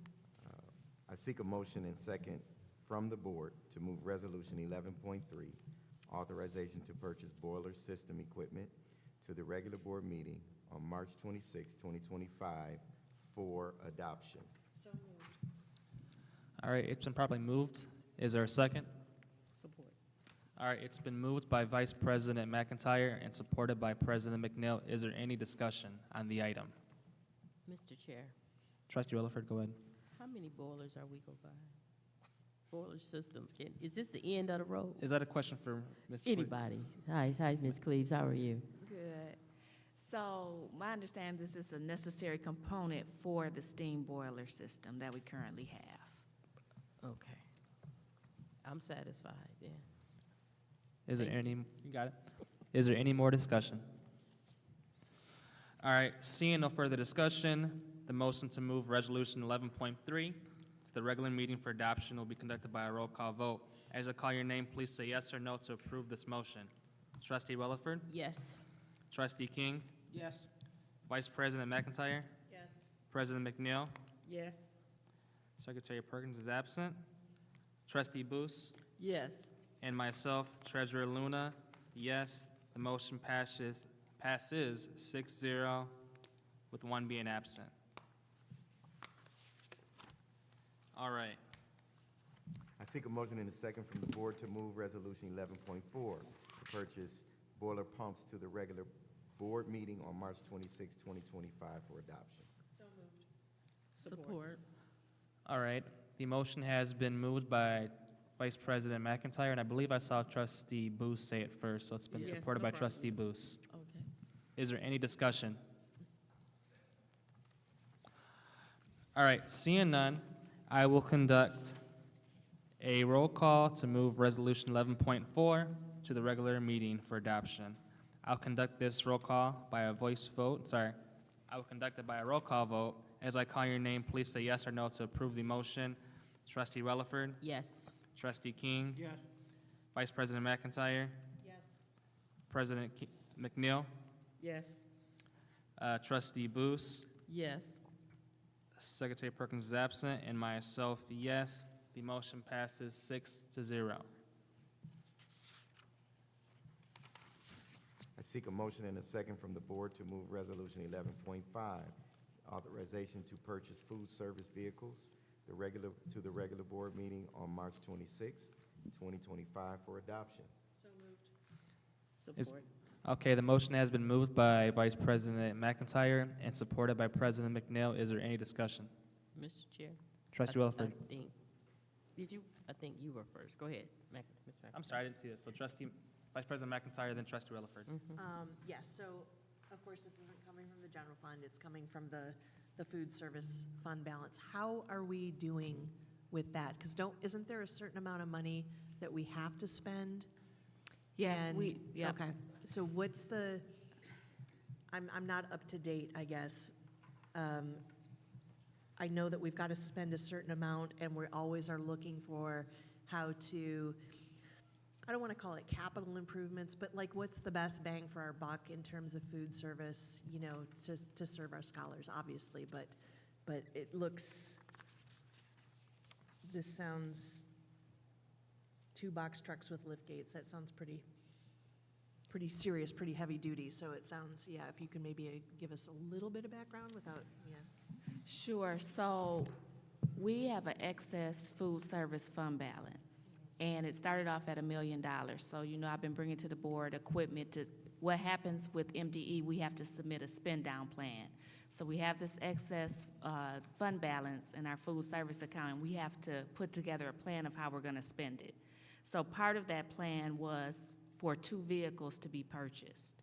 Right now, we're currently renting, and we know that renting the vehicles is costly. And since we have the funds to be able to purchase them, that's why I'm coming before tonight, to be able to purchase those vehicles. So instead of renting, we'll be able to purchase the vehicles, they'll be district-owned, and then we can transport food. Can I add? Go ahead. So I wanted to be clear because a lot of times our public and staff may hear that we have a particular amount of money in a fund, and we could possibly just move that over and pay employees. You cannot do that with this fund. This has to be spent directly to food service in a very particular way. These are federal dollars that has to be spent for food service. You cannot move those funds over into an account or the general fund to pay staffing or to put more books in the classroom or anything like that. So I just want to be clear that when you hear these large pots of money, you can't just take them and do whatever you want to do with them. Correct. Just want to be clear. Thank you. Were you done with your question before I move on to? No, I am done, thank you very much. Okay, thank you. Trustee Rutherford? Okay. Hi, Ms. Cleaves again. Hello. I'm looking at page 29, and I see we're financing these trucks? Yes. We had a money to- Purchasing them. You just purchasing right out? Right out, yes. So the finance aftermarket, 6,000, what's that consist That's of? the actual quote for the lift gates. Oh, so this is a lift it was- outside of the Yeah. truck? Yes. Okay, so we need 2 of those. 2 of those and then 2 trucks. Okay, so we're currently renting? Yes. How long we been renting, you know? That I'm not sure. No further questions, thank you. Is there any more discussion? I add just one comment. I would just say, I appreciate you kind of making that clear definition of how we can spend money, because people can get confused. We have to spend money in a very particular way, and I want to make sure that is reiterated when we have these items come up to us, when we say the word excess and all those financial terms that maybe they're not as familiar with the public. So thank you for that, both of you. All right, seeing no further discussion, the motion to move Resolution 11.5 to the regular meeting for adoption will be conducted by a roll call vote. As I call your name, please say yes or no to approve this motion. Trustee Williford? Yes. Trustee King? Yes. Vice President McIntyre? Yes. President McNeil? Yes. Trustee Booth? Yes. Perkins is absent. Myself, yes. The motion passes 6 yes and 1 absent. Thank you so much. All right. Seeing no further business, I now declare the Finance and Operations Committee of the whole meeting adjourned at 6:59 p.m. I turn the floor over to President McNeil for the Committee of the Whole portion of the agenda. I will now call upon Superintendent Jones to present action items to the board. I seek a motion and a second from the board to approve Resolution 21.13, Expulsion of Student. Madam Chair, Yes. make a motion to approve 21.13. Support. It has been properly moved and seconded. Is there any discussion? Seeing none, the motion to approve Resolution 21.13, expulsion of a student, will be conducted by a roll call vote. Board members, as I call your name, please say yes or no. Trustee King? Yes. Trustee Rutherford? No. Treasurer Luna? Yes. Vice President McIntyre? No. Trustee Booth? Yes.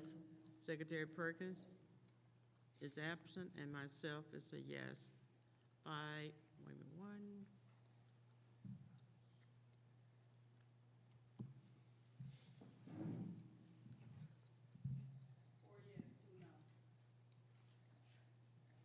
So we have 4 yes and 2 noes, And 1 absent. and Perkins is absent.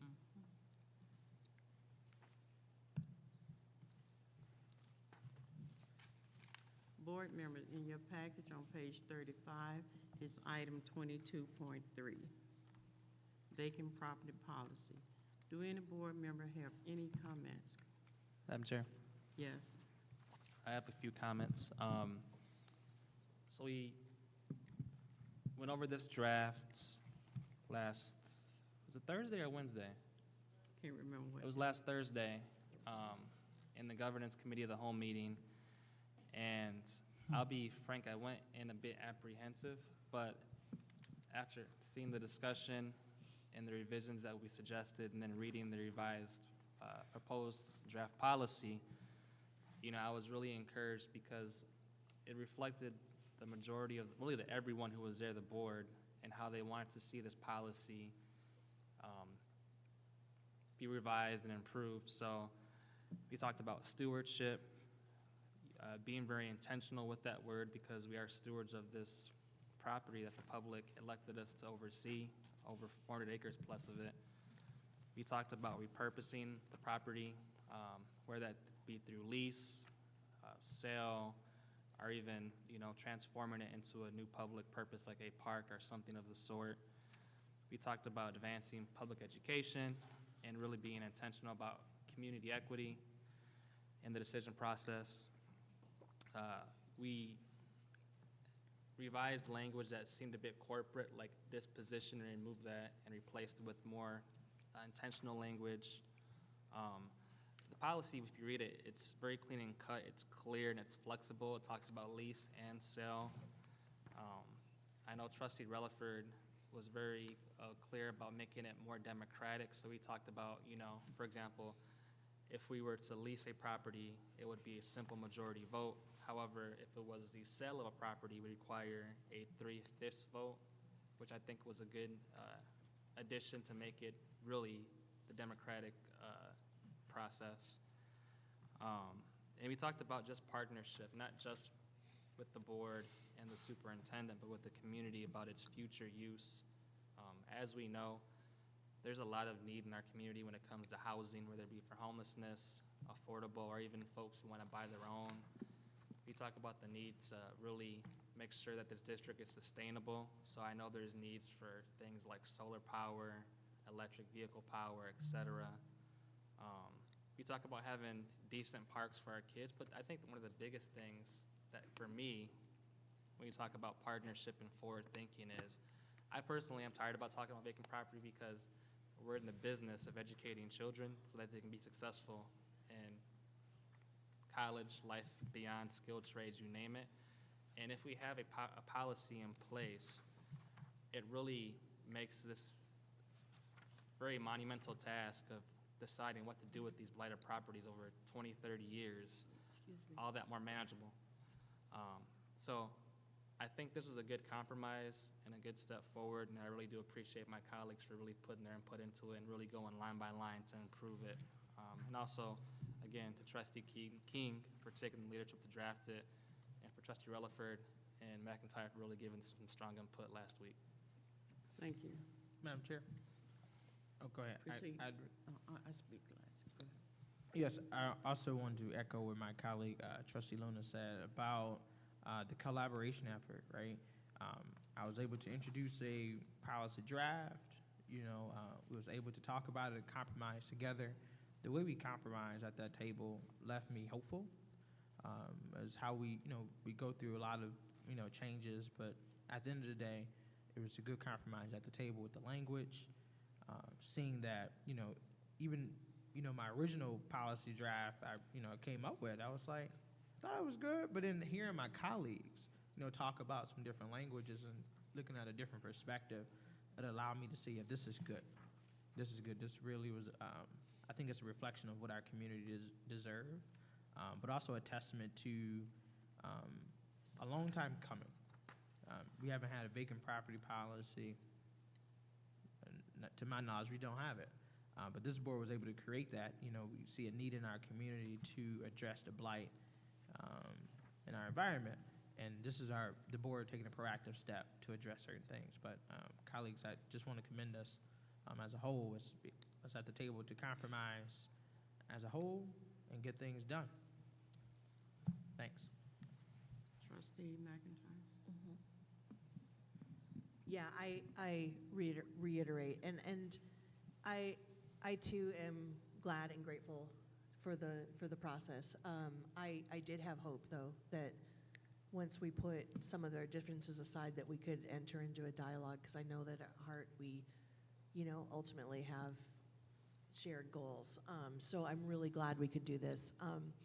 That being said, I just want to point out that this is this is unprecedented, because most school districts don't have this kind of a policy at all, because we haven't had to in the history of public education. And I would like to underscore some of what we were talking about with Dr. Jamerson, that in this particular political climate, where we have, since at least 2008, if not earlier, a movement to privatize public assets and to destabilize public education as one of those public assets, that the community really deserves us to be proactive in safeguarding our community's assets and treasures. And I know community members have said that our past workers in the 30s, 40s, 50s worked really, really hard to establish schools and property and buildings and resources for our community. We have people in our past who are like, this is where we want our elementary schools, this is where we want our community centers. And we owe it to them to kind of honor that and to keep that up, and not to look around and just shut things down just because they're not doing well right now. Nobody is doing well in this entire country, because there has been a demographic shift. There's all sorts of reasons for that. But we in Flint have always led the way in terms of community education. In fact, that's where community education was born, was here in Flint, Michigan. And we have to move with the times. The times change and we change with them. This, again, safeguards community and dedicates our commitment to ensuring longevity for what is good and what is right and the public good. So that being said, we did a lot of work and we still have some work to do. We have to meet with legal and fine tune some things. And I wanted to point out that each and everybody made significant contributions. Thank you, Trustee King, for wrangling all the cats and providing some semblance of cohesion and coherity that we could actually work with. And I am hopeful moving forward that this is going to allow again, and you know, I keep reiterating this, the democratic process to do what it's supposed to do in the way that, and people to feel like they've got power and ownership. This is our community. This is our school system. This is for you. This is yours. This is ours. Thank you. Trustee King? Yes, I'll probably make the motion to send item 22.3 to True Law Firm for revision. Before, can I Support. interrupt that motion? Oh. Point of order?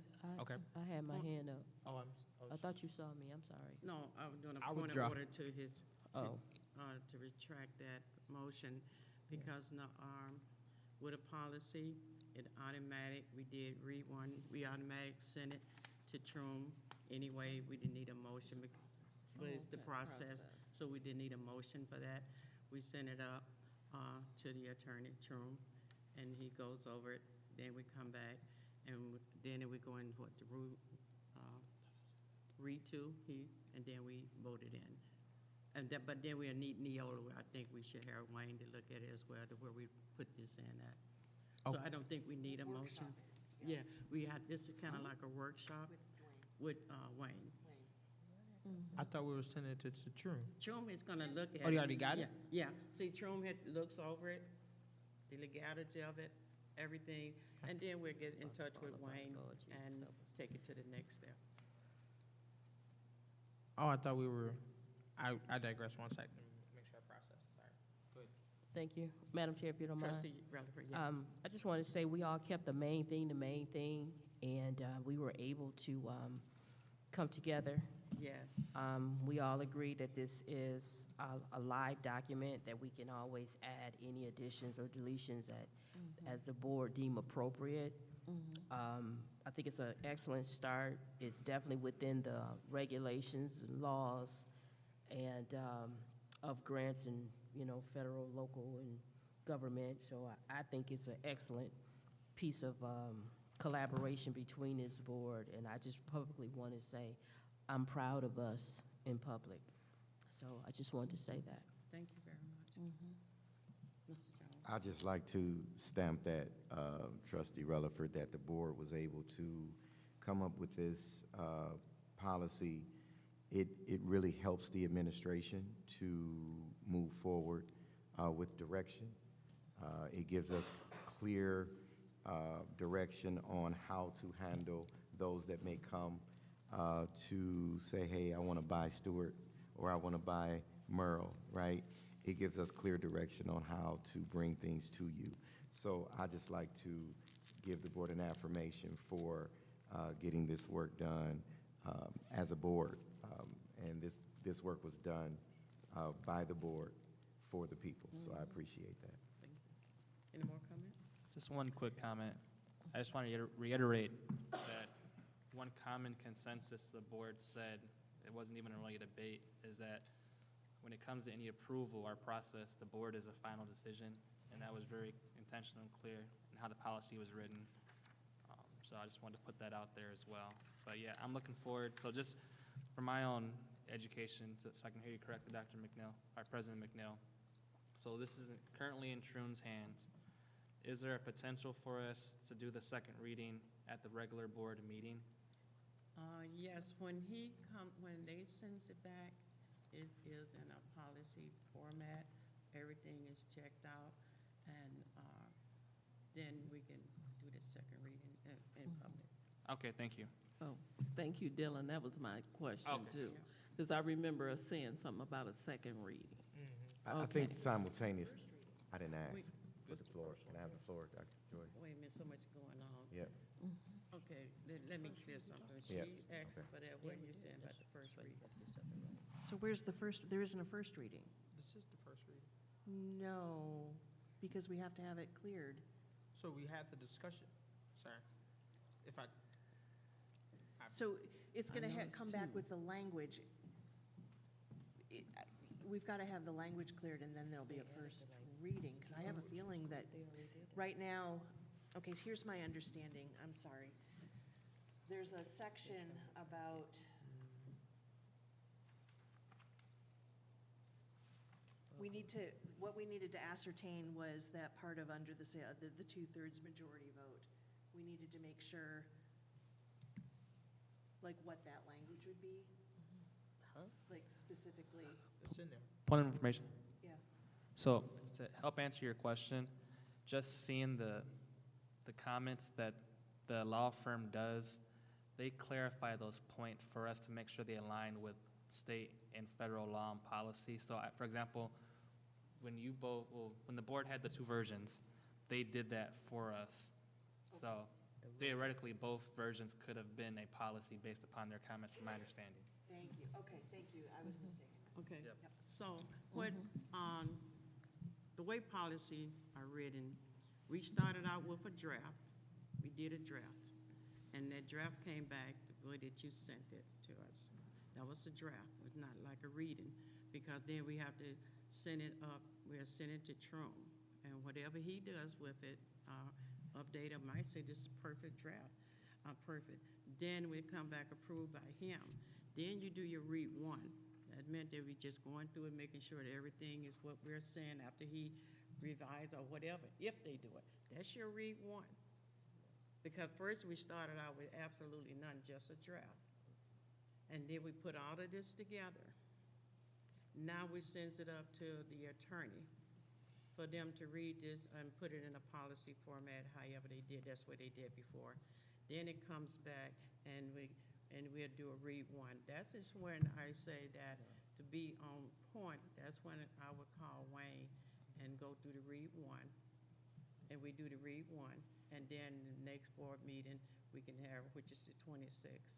Because I'm quite sure if we send it up right to Troom on the 26th, we might have to have another meeting. And the read one, after we draft this and we send it up, they create this policy for us based on what we draft. We come back and we do a read one. The read one is to allow every board member to look it over and make sure this is what you're saying. And then if everything is all is set, and that's when I really believe, because this is a pretty important policy, that we should have Wayne as we do that read one. I'm checking the next question. I want to make sure I got it right. So the policy, so this draft here where we have currently, has already been sent to Trune or has not? No, it has not, because you brought it, I was trying to catch her and just say, everybody should look at it. If you don't have any changes on it, I send it over to the attorney, because now we're going into policy. It's just a piece, this is a document, it's not a policy yet. It's just a document we have. Yes, a draft, And yeah. then a draft, and so then I send it over to the attorney. Yeah. They're gonna turn this into a policy. In other words, we're making this a policy, a legal document. So when it comes back, you're gonna see the different, how the format and how it's gonna be set. That's when we go into our read one, and I'm going to request that Wayne be present for that read one. Okay. And so then he'll tell us, I want to hear from him, how, that next policy that we're making it part of Neola policy.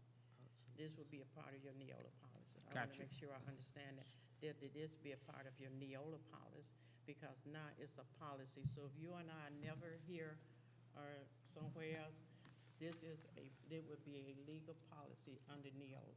So it won't be going back and forth if we can't find a policy. This is going to be, once we get those steps together, this will be a policy under Neola, and Wayne would tell the board what's the next step to do. Gotcha. So from my understanding from our last meeting was this was sent over. If anyone had any changes, they would have made that comment. But we was going to make the motion tonight to send it to Trune. You don't have to make a motion if the board. We talked about it at the meeting we would make the motion tonight if we didn't have any significant changes based off the compromise document. We send it to Trune. Okay. Trune give us back their recommendations, and that's when we bring it to our regular board meeting on the 26th. But we also have a meeting on Finance Cow. That could be That could be a first reading there. If we get in we just have an open conversation Yeah. now, and we get in contact with Wayne. Okay. Just want to make sure, because this is an important policy. Yeah. And we don't want to make any policy we make is very important, and we want to make sure that we in line and guidance. So I'm 100% with you. If I can, Mr. John, we can send that out to True first thing tomorrow.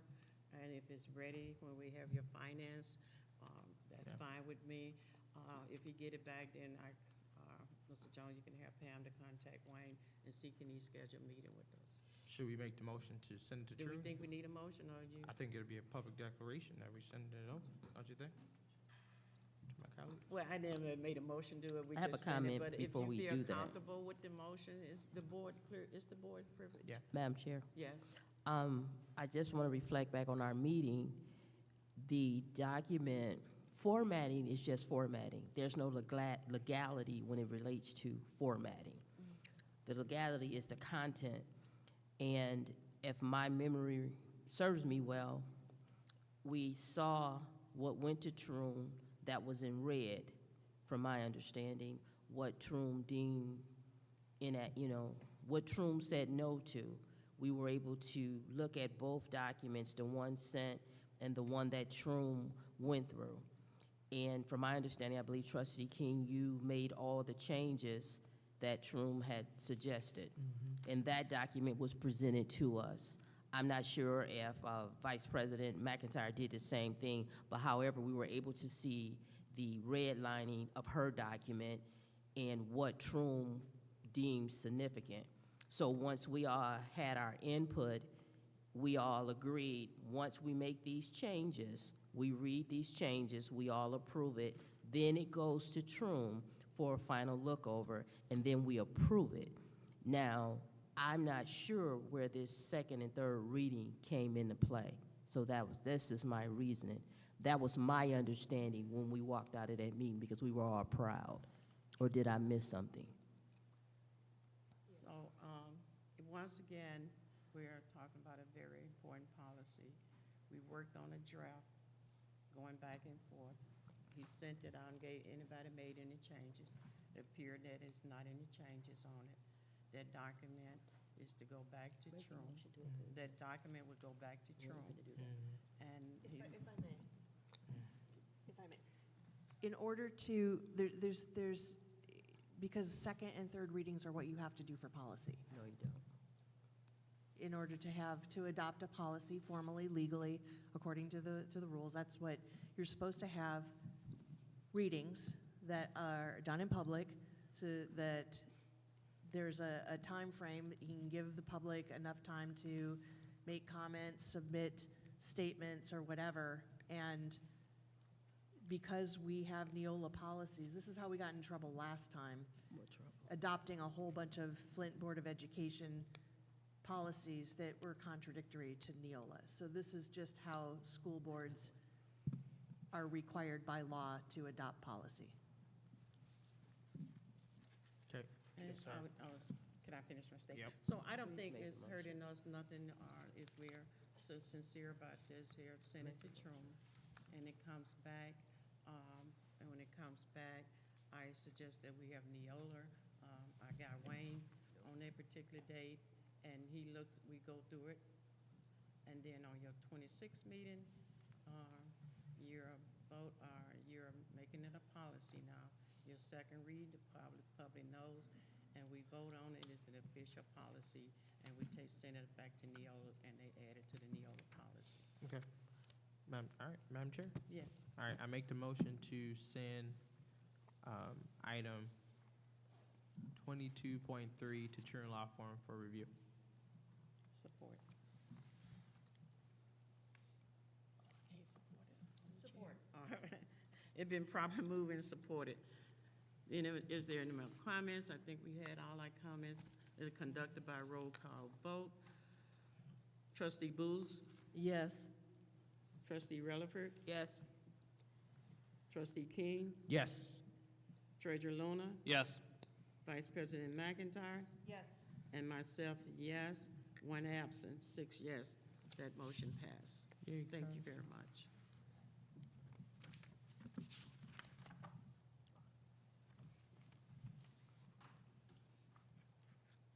I would like to turn the floor over to Trustee Booth for the academic portion of the agenda. Thank you. I would like to call the Academic Committee of the Whole meeting in order, and I will now call upon Superintendent Jones to present action to the board. Right.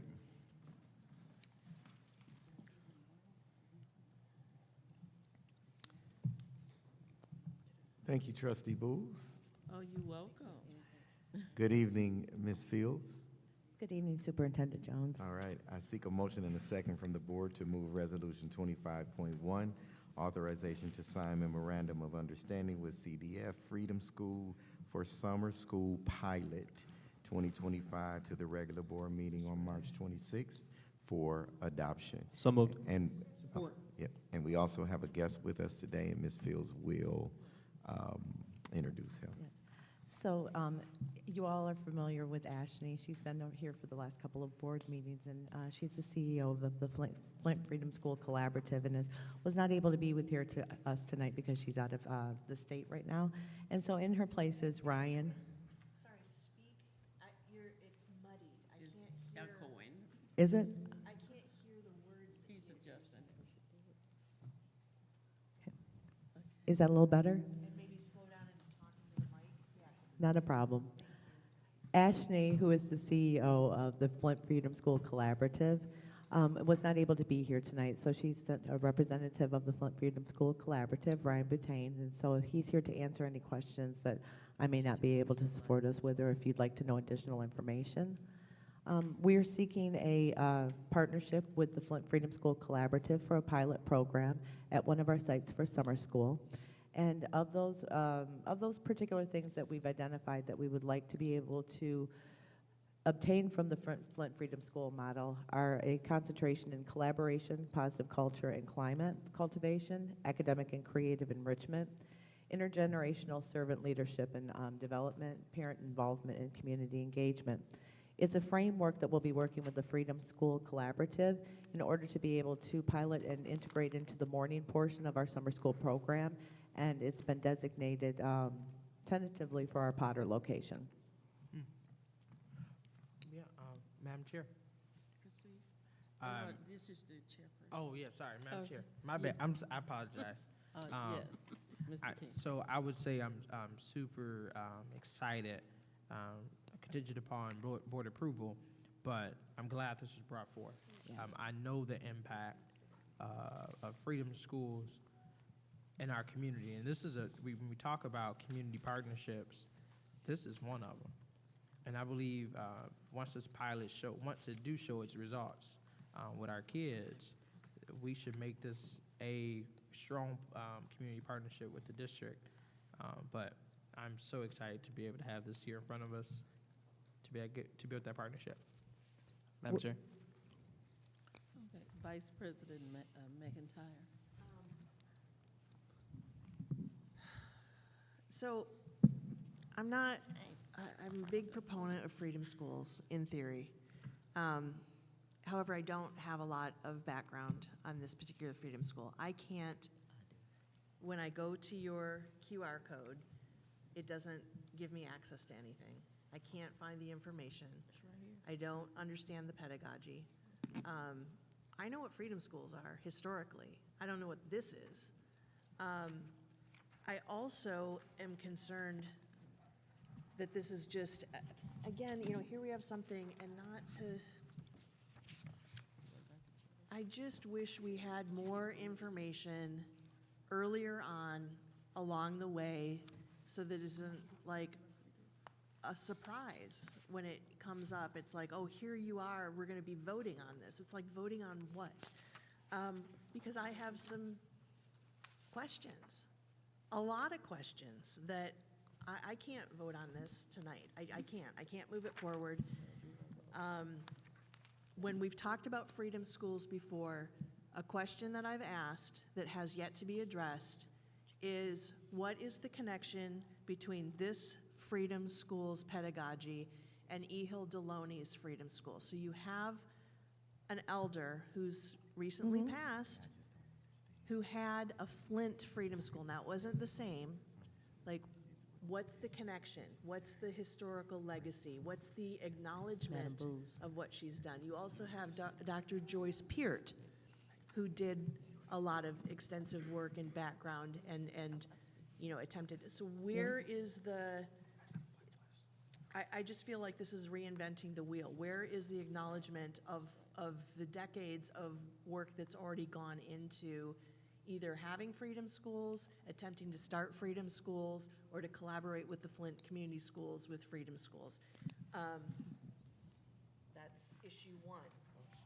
The second is, I would really like to have more time to be able to delve into this. I don't see a program. I see a lot of, I don't see any meat in here. I see a lot of leveraging and a lot of those words that come up in PowerPoint presentations, but it really is a lot of sound and fury signifying nothing. I don't get it. Okay, Wait, trustee, hang on, okay. I'm not done. All right, I'm sorry. I'm not done. So, and again, I come off as prickly. It's constructive criticism. It's not criticism to tear you down and stuff. And I'm sorry. It's I get late and it's tired and stuff. And Ms. Fields, we've been through the trenches. We've been dragged through the mud with this. So my exhaustion and frustration is not directed towards you. It's just Received. like, huh? I said that's received. I Okay. So hear you. you We're know okay. that. Okay, sometimes it just doesn't come across, though. So I really would like more information. I'm an academic person, and so I can understand that information. I don't need the fluff. I don't need the fluff. I need the nuts and the bolts. What is this going to look like? What do the activities look like? I'm concerned about the cost. It seems exorbitant to me. I'm really concerned about a 33% percentage that goes to administrative costs. That seems, If I could lay that out for you, that's actually for professional development, for coaching, and the supportive implementation. Our people would be, they would be receiving training on the framework, and so the idea is for us to be the facilitators of this programming and framework once we've experienced the PD and we've supported students with it.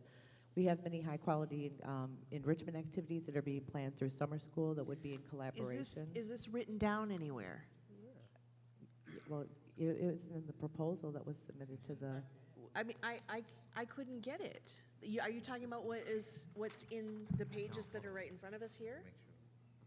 if the proposal is with you, yes. Don't beat up people. Don't do that. Okay. And if I could, I'd also like to let Ryan answer your question into regards to the historical connections. Okay.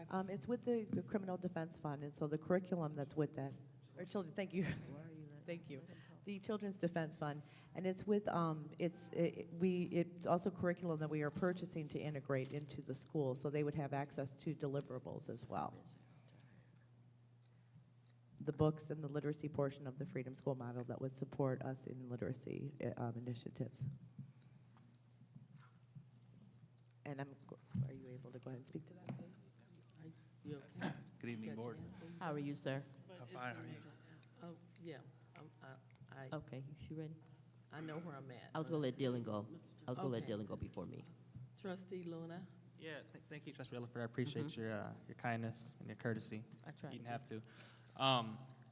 So I want to express a few reasons why I'm voting to advance this to the next regular board meeting. We actually got this board packet revised, the first iteration last Friday, and then a new iteration this Monday with kind of the 5 to 10 page explanation to review. So I've had it for a couple days, and I'll have another week to review it, to speak to my constituents, to ask any follow-up with the organization, or to Superintendent Jones or Mrs. Fields if I had further questions. I don't. So I'm voting to advance it tonight because we have time to review it, and I also want to give Secretary Perkins the courtesy of also having that privilege. I don't want to cut her off tonight without having her voice being heard, because as a summer member of board, I think her voice is very important.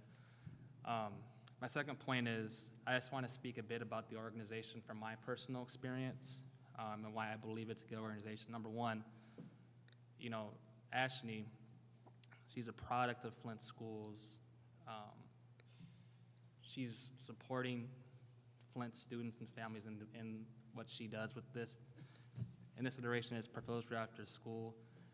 I think that's very important. A month ago, I chose to vote in favor of an outside vendor to help us kind of do the same thing, supporting the whole child. But I do think there's an important aspect where not only do we have empirical data and proven professionals who are doing this work for us, but having that added aspect of having a Flint native who lives in the city of Flint, who went to Flint schools, who knows the community is very important. I know we talk about nonprofits and corporations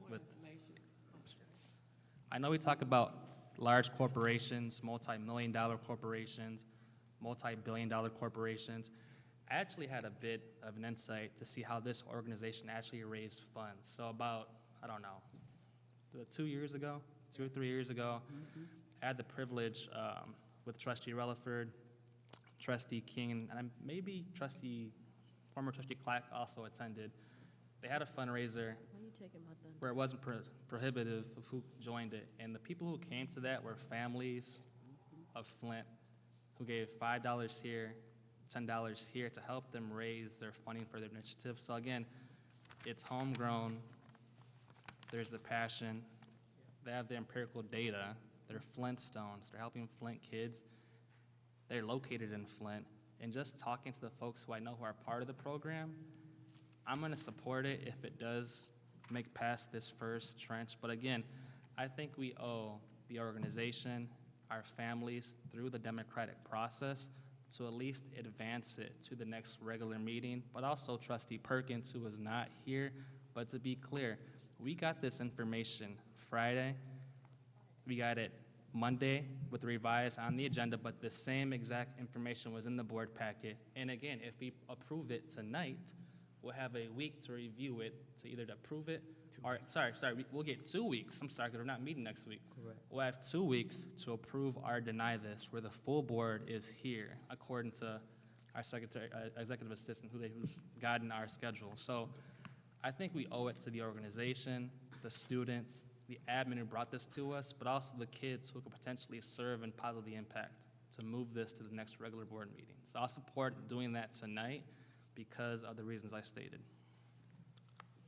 Okay, thank you. Thank you, ma'am. I couldn't even wait for you to tell me. First of all, this is called, when you build it, they'll come. I can applaud you all's work because I've seen it. Several kids went to Freedom when no one knew what Freedom School was. Ashley was out paving the pavement. All of you all were out. Senior kids didn't ask for money, but just senior kids. We'll figure out how to feed them. We'll figure out all that, but just bring your kids. What was important was for those kids to feel seen and to be nurtured, and not where they were, regardless, whatever they never told anyone no, regardless any issues or what have you, they all were like, well, we got this. If I said anything wrong, sir, just hold your hand up, but doing pretty good so far, right? So with that being said, this is an honor and a privilege to have this land in our lap. And even looking at the funding, that's not enough. I know, Treasurer Luna, you probably don't want to hear that, or Chandra, but this is millions and millions of dollars sitting right in front of us. I truly believe you all would do this for free, because you have. I thank you. I would definitely vote for it today. I will vote for it tomorrow and next year and the year to come, because Ashley has done the work. And I have to be totally honest, I've been knowing her since she was a little kid. But regardless of that, I've seen her work. Let the life she lives speak for her. It speaks for her. And if you're around Ashley, you're going to prosper. You're going to get your hands dirty. So that's another reason why. I know you all are not afraid of hard work, because you already did the work. And now the money is coming to support what you're doing. So thank you for the opportunity to serve our students and take them to the next level. Thank you. Okay. Any more discussion? Superintendent Jones? Yeah, just want to first say, we don't bring academic, we don't bring consultant actions, we don't bring academic actions without principals, teachers, research being done before it hits this table. And also, God rest her soul, but the first person that brought this to my attention, and I had a 45-minute meeting with her, was Mother Deloney. And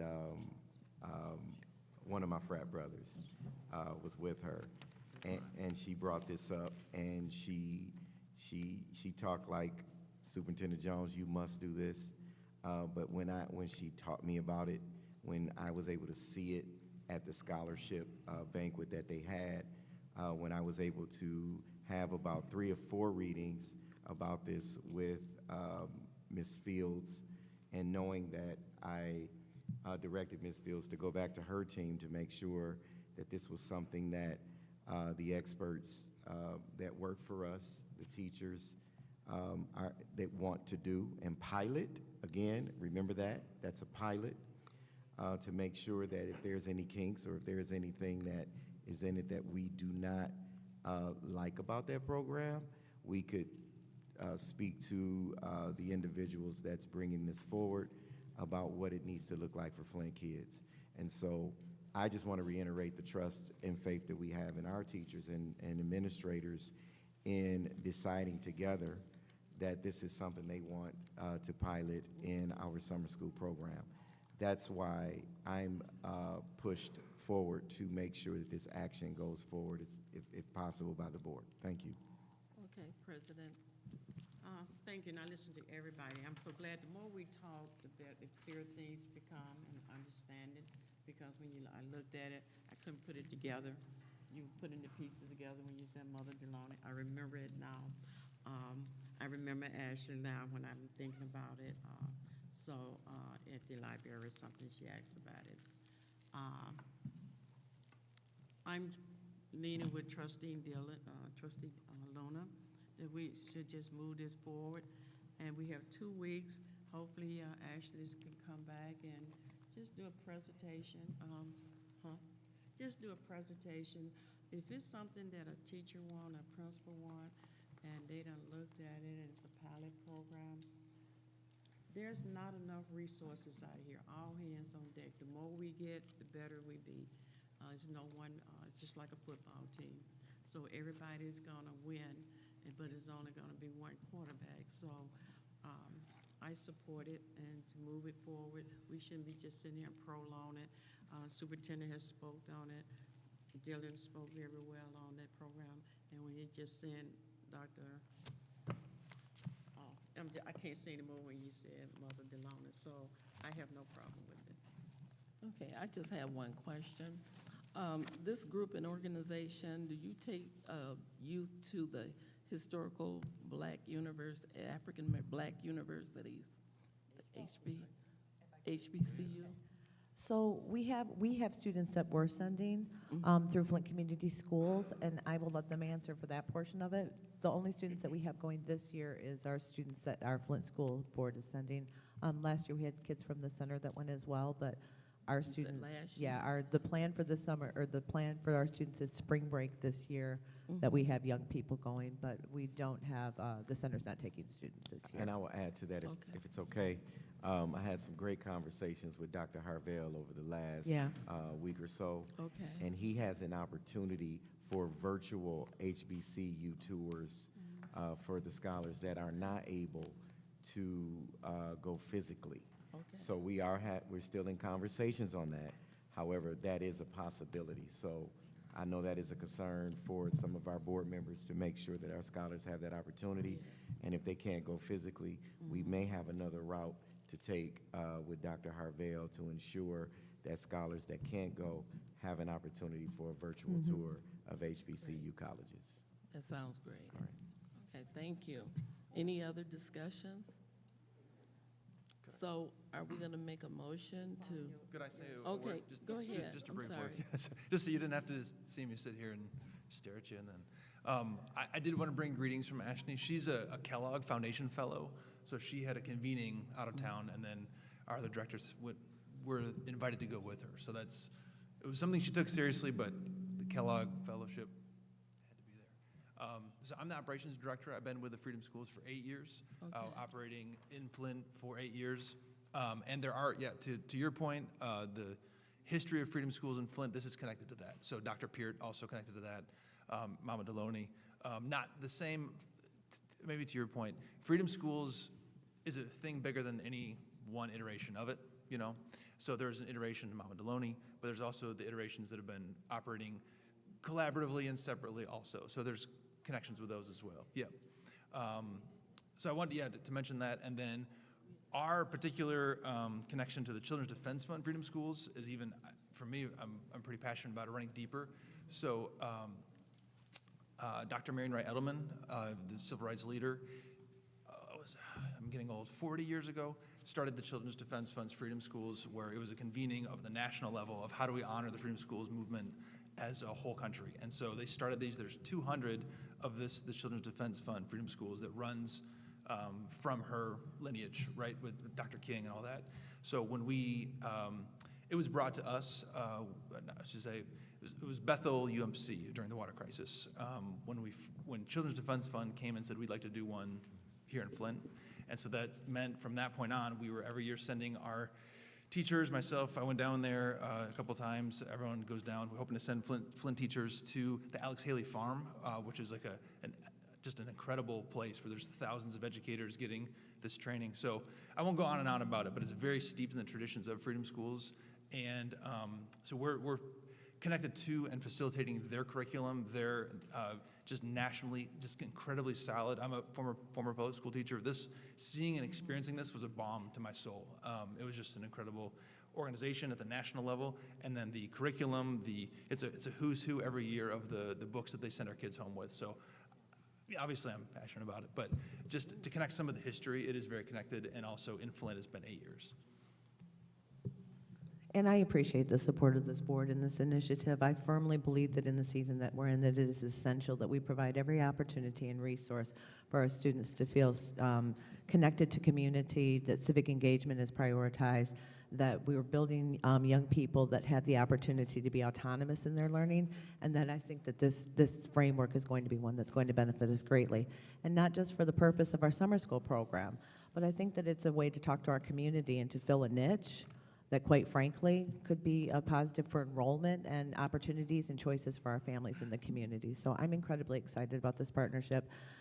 If you know Ashley, you know she's persistent, and you know that she will show up and she will make sure that things are going to be done in a way that's going to give our kids an extraordinary opportunity. I really believe in this partnership, and I'm excited about it. And I hope that you can see the benefit as well. And Laura, I take all of those critiques to heart, and not in a way that, like, I'm saying, hey, I'm saying that superintendent often says that steel sharpens steel, or stone sharpens steel, or I just Iron screwed the sharpens whole iron. thing up. Iron sharpens steel. But yeah, I receive that. It makes us all better, and it makes it better for our community as well, so. Thank you. Okay, Laura? Yeah, I just wanted to respond. Like I said, it's not, I get grumpier as the night wears on, and it's not towards, I mean, really, it's not towards you. I'm just, I want to know the details. I want to know the facts. I want to, like, delve into, like, 2 hours of research about what exactly, the lessons look like and all that kind of stuff. And then just, look at the scalability, like, okay, we're going to do 100 with Potter, like, what's, that kind of thing. I've just got a lot of questions, that's all. And I rather than just like flump, here it is, move it forward, there's some way to be, just With the pass on the superintendent's information. approval, I have access to a Google folder that I can drop in your Board of Education folder that has additional supports that you could be able to peruse, and videos and stuff like that, of a toolkit that I was able to go ahead and view, but also, again, reviewing those lesson plans, reviewing the intentionality around what programming will look like, and helping to me envision how we help our Flint school teachers collaborate with our Flint school collaboration with Freedom School, and then also with the center work as well. So we're very excited. Yeah, and so just if if I may, just, the reason for doing this isn't to criticize you or to, like, put a stop to any of this. It's to really kind of brainstorm, like, how could we possibly collaborate? Say, for example, we had expulsion come up, you know, what can we do to do, you know, restorative justice practices, and not just with summer school programs, but get it integrated into, you know, my mind's just going like this. So, like I said, you know me, Kelly, so I apologize for my demeanor, and thank you very much for taking the time to explain, and I look forward to that robust Google Drive. You know I'm going to be looking at it. Not a problem. We're data nerds, so your request will be granted. Thank both of you for your time. Thank you. Thank you. Any other discussion? Okay. Seeing no further discussion, the motion to move Resolution 25.1, authorized to sign Memorandum of Understanding with the CDF Freedom School for Summer School Pilot 2025 to the regular meeting for adoption will be conducted by roll call vote. As I call your name, please say yes or no. Secretary Perkins is absent. President McNeil? Yes. Vice President McIntyre? Yes. Treasurer Luna? Yes. Trustee Williford? It's a long night. I'm so sorry. I know you mean me. Yes. Be good. Trustee King? Yes. And myself, yes. You have to excuse my voice, I'm losing it.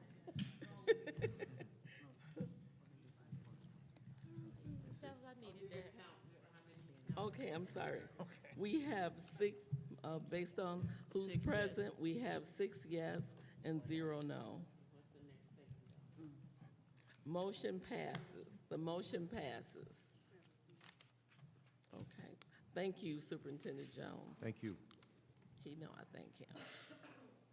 Okay, adjournment. Seeking no further business, I declare the Academic Committee of the Whole meeting adjourned.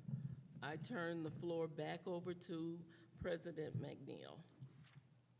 Board member, before adjournment, the next board member will be scheduled for March 26, 2025 at 6:30.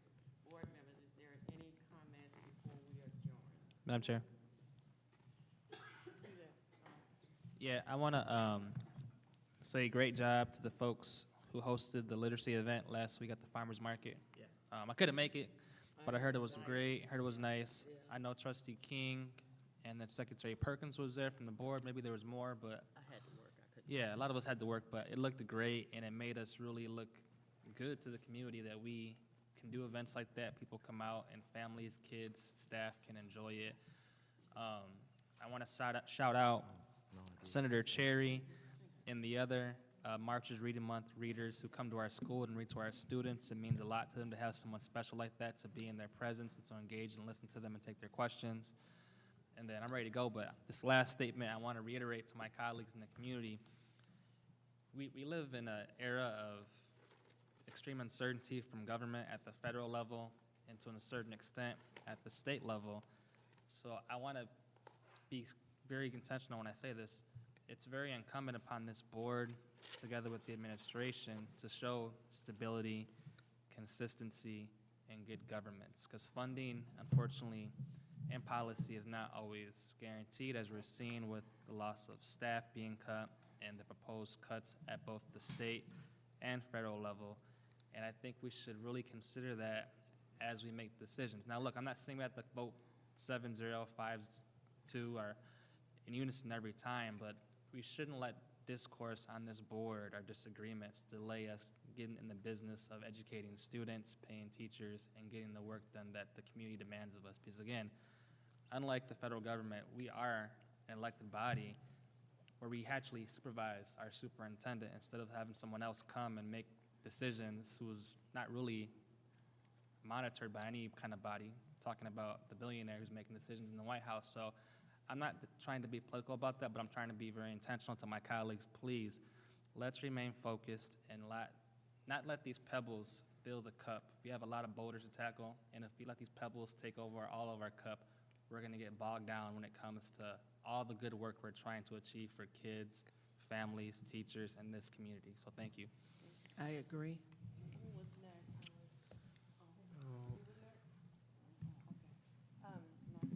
I just wanted maybe, Superintendent, if you please. could just maybe give us an update on the, what's happening with Dr. Harvell and his event, if.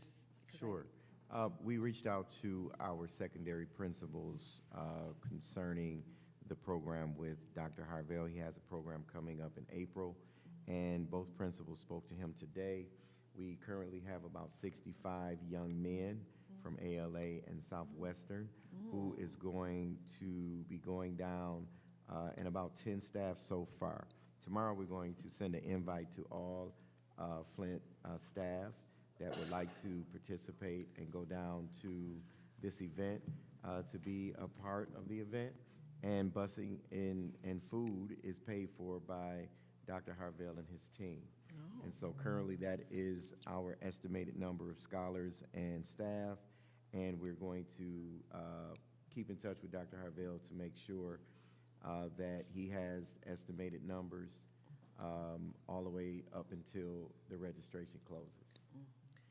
And, yeah, and I don't think the registration is really going to close for Flint. Just to kind of say, the whole board is invited, and all scholars, caregivers, so please, this is a great opportunity.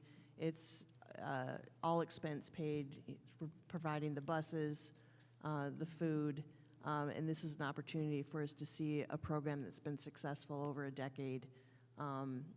And I would really like to encourage us to just make sure that we're diligent following up with that, and we can talk about it during the board meeting. If it would be possible to put that on as an agenda item, I would appreciate it, so. Thank you, ma'am. I'd just like to say to my colleagues, policy 0167 as it relates to closed sessions, I really would like for us to pay attention to that. The board may, by means of a roll call vote, meet in closed session. One, closed to the public for the following purposes. A, to consider the dismissal, suspension, or discipline of, or to hear complaints or charges brought against, or to consider a periodic personal evaluation of, comma, a public officer, staff member, or individual agent, if the named person requests a closed hearing. I needed to read that because I had a colleague that didn't understand what's required of us, and I need us to abide by our policies. This is Neola. This was revised February 21st, 2024. With that being said, that conversation at that mic would have never happened. We are doing too much for someone to have the courage to come, not only talk, but provide supporting documentation. I'm not comfortable with that at all, and I will hope my colleagues aren't comfortable. Accountability starts at the board all the way down to the mouse in the house. Everyone must be held accountable.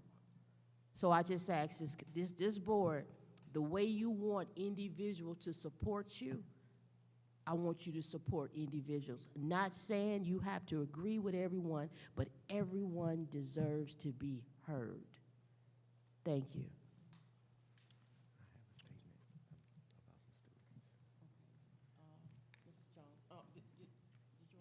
You want to be last or what? It doesn't matter. It doesn't matter. Yeah, I just want to publicly highlight our teachers and our staff people that was at the Flint Literacy Night. That was an awesome time. You know, seeing our staff members engaged with our students, but also family being able to have a nice space for their kids to go to and have a good time, painting, all kind of activities, dance with one another. It was just a good night. But I also want to commend our Board of Education again tonight with the way we were able to compromise with the vacant property policy, that draft, right? Trustee McIntyre brought her version of it, but that was a collaborative approach, and I love when we collaborate. You know, I always disagree when when we be having spats. You know, like we can have. We're now at the point where we have constructive discussions. It's not more so name calling and all that good stuff. It's constructive conversation at the table, for the most part. And I'm appreciating my colleagues for that as we step into the next steps. Thanks.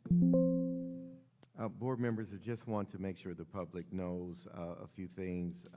First of all, Flint Community Schools is now in the Genesee Athletic Conference. Yes, we have games already scheduled for next year. Hats off to Mr. Mike Minebrook for being consistent. His first official meeting in the conference was this morning. With that said, there was an email sent to me, and it says, "Good afternoon. Reaching out to congratulate the Flint Southwestern boys team of Devin Wyndham, Gabriel Kinney, Tariq Parker, Elijah Lynch, and Dustin Farnham on being recognized as Academic All-State by the Michigan High School Bowling Coaches Association for the 2024-2025 season. This award requires a minimum GPA of 3.65 as an individual, seniors only, or collectively as a team. And attached is their award certificates, and I just wanted to honor them openly as we're going to be honoring them physically as well. So I just wanted the board to know and the community to hear that our scholars are not only athletes, but they're academic all-state athletes as well. Wow, congratulations. Congratulations. Congratulations. Good news. Saying that, I would just like to just make this final comment. I want to give a shout out to Trustee King. This is the first time we had a planning and repurpose ad hoc committee. As the chairperson that we, and this all came about from the retreat that we went on. And I just love the way that you're putting the things together and we're getting back focused. And sometimes that people don't understand, but sometimes we're gonna have to write policy. We're gonna have to write. And I'm happy that you're chairing that pretty well. So you're gonna be held accountable that we reach to the top because we are planning and repurposing. And I just want to let, based on what Mr. Jones said, this is where we're supposed to be 3 or 4 years ago, and here we are now. And congratulations to the whole team. Thank you. This meeting is adjourned at 9:02.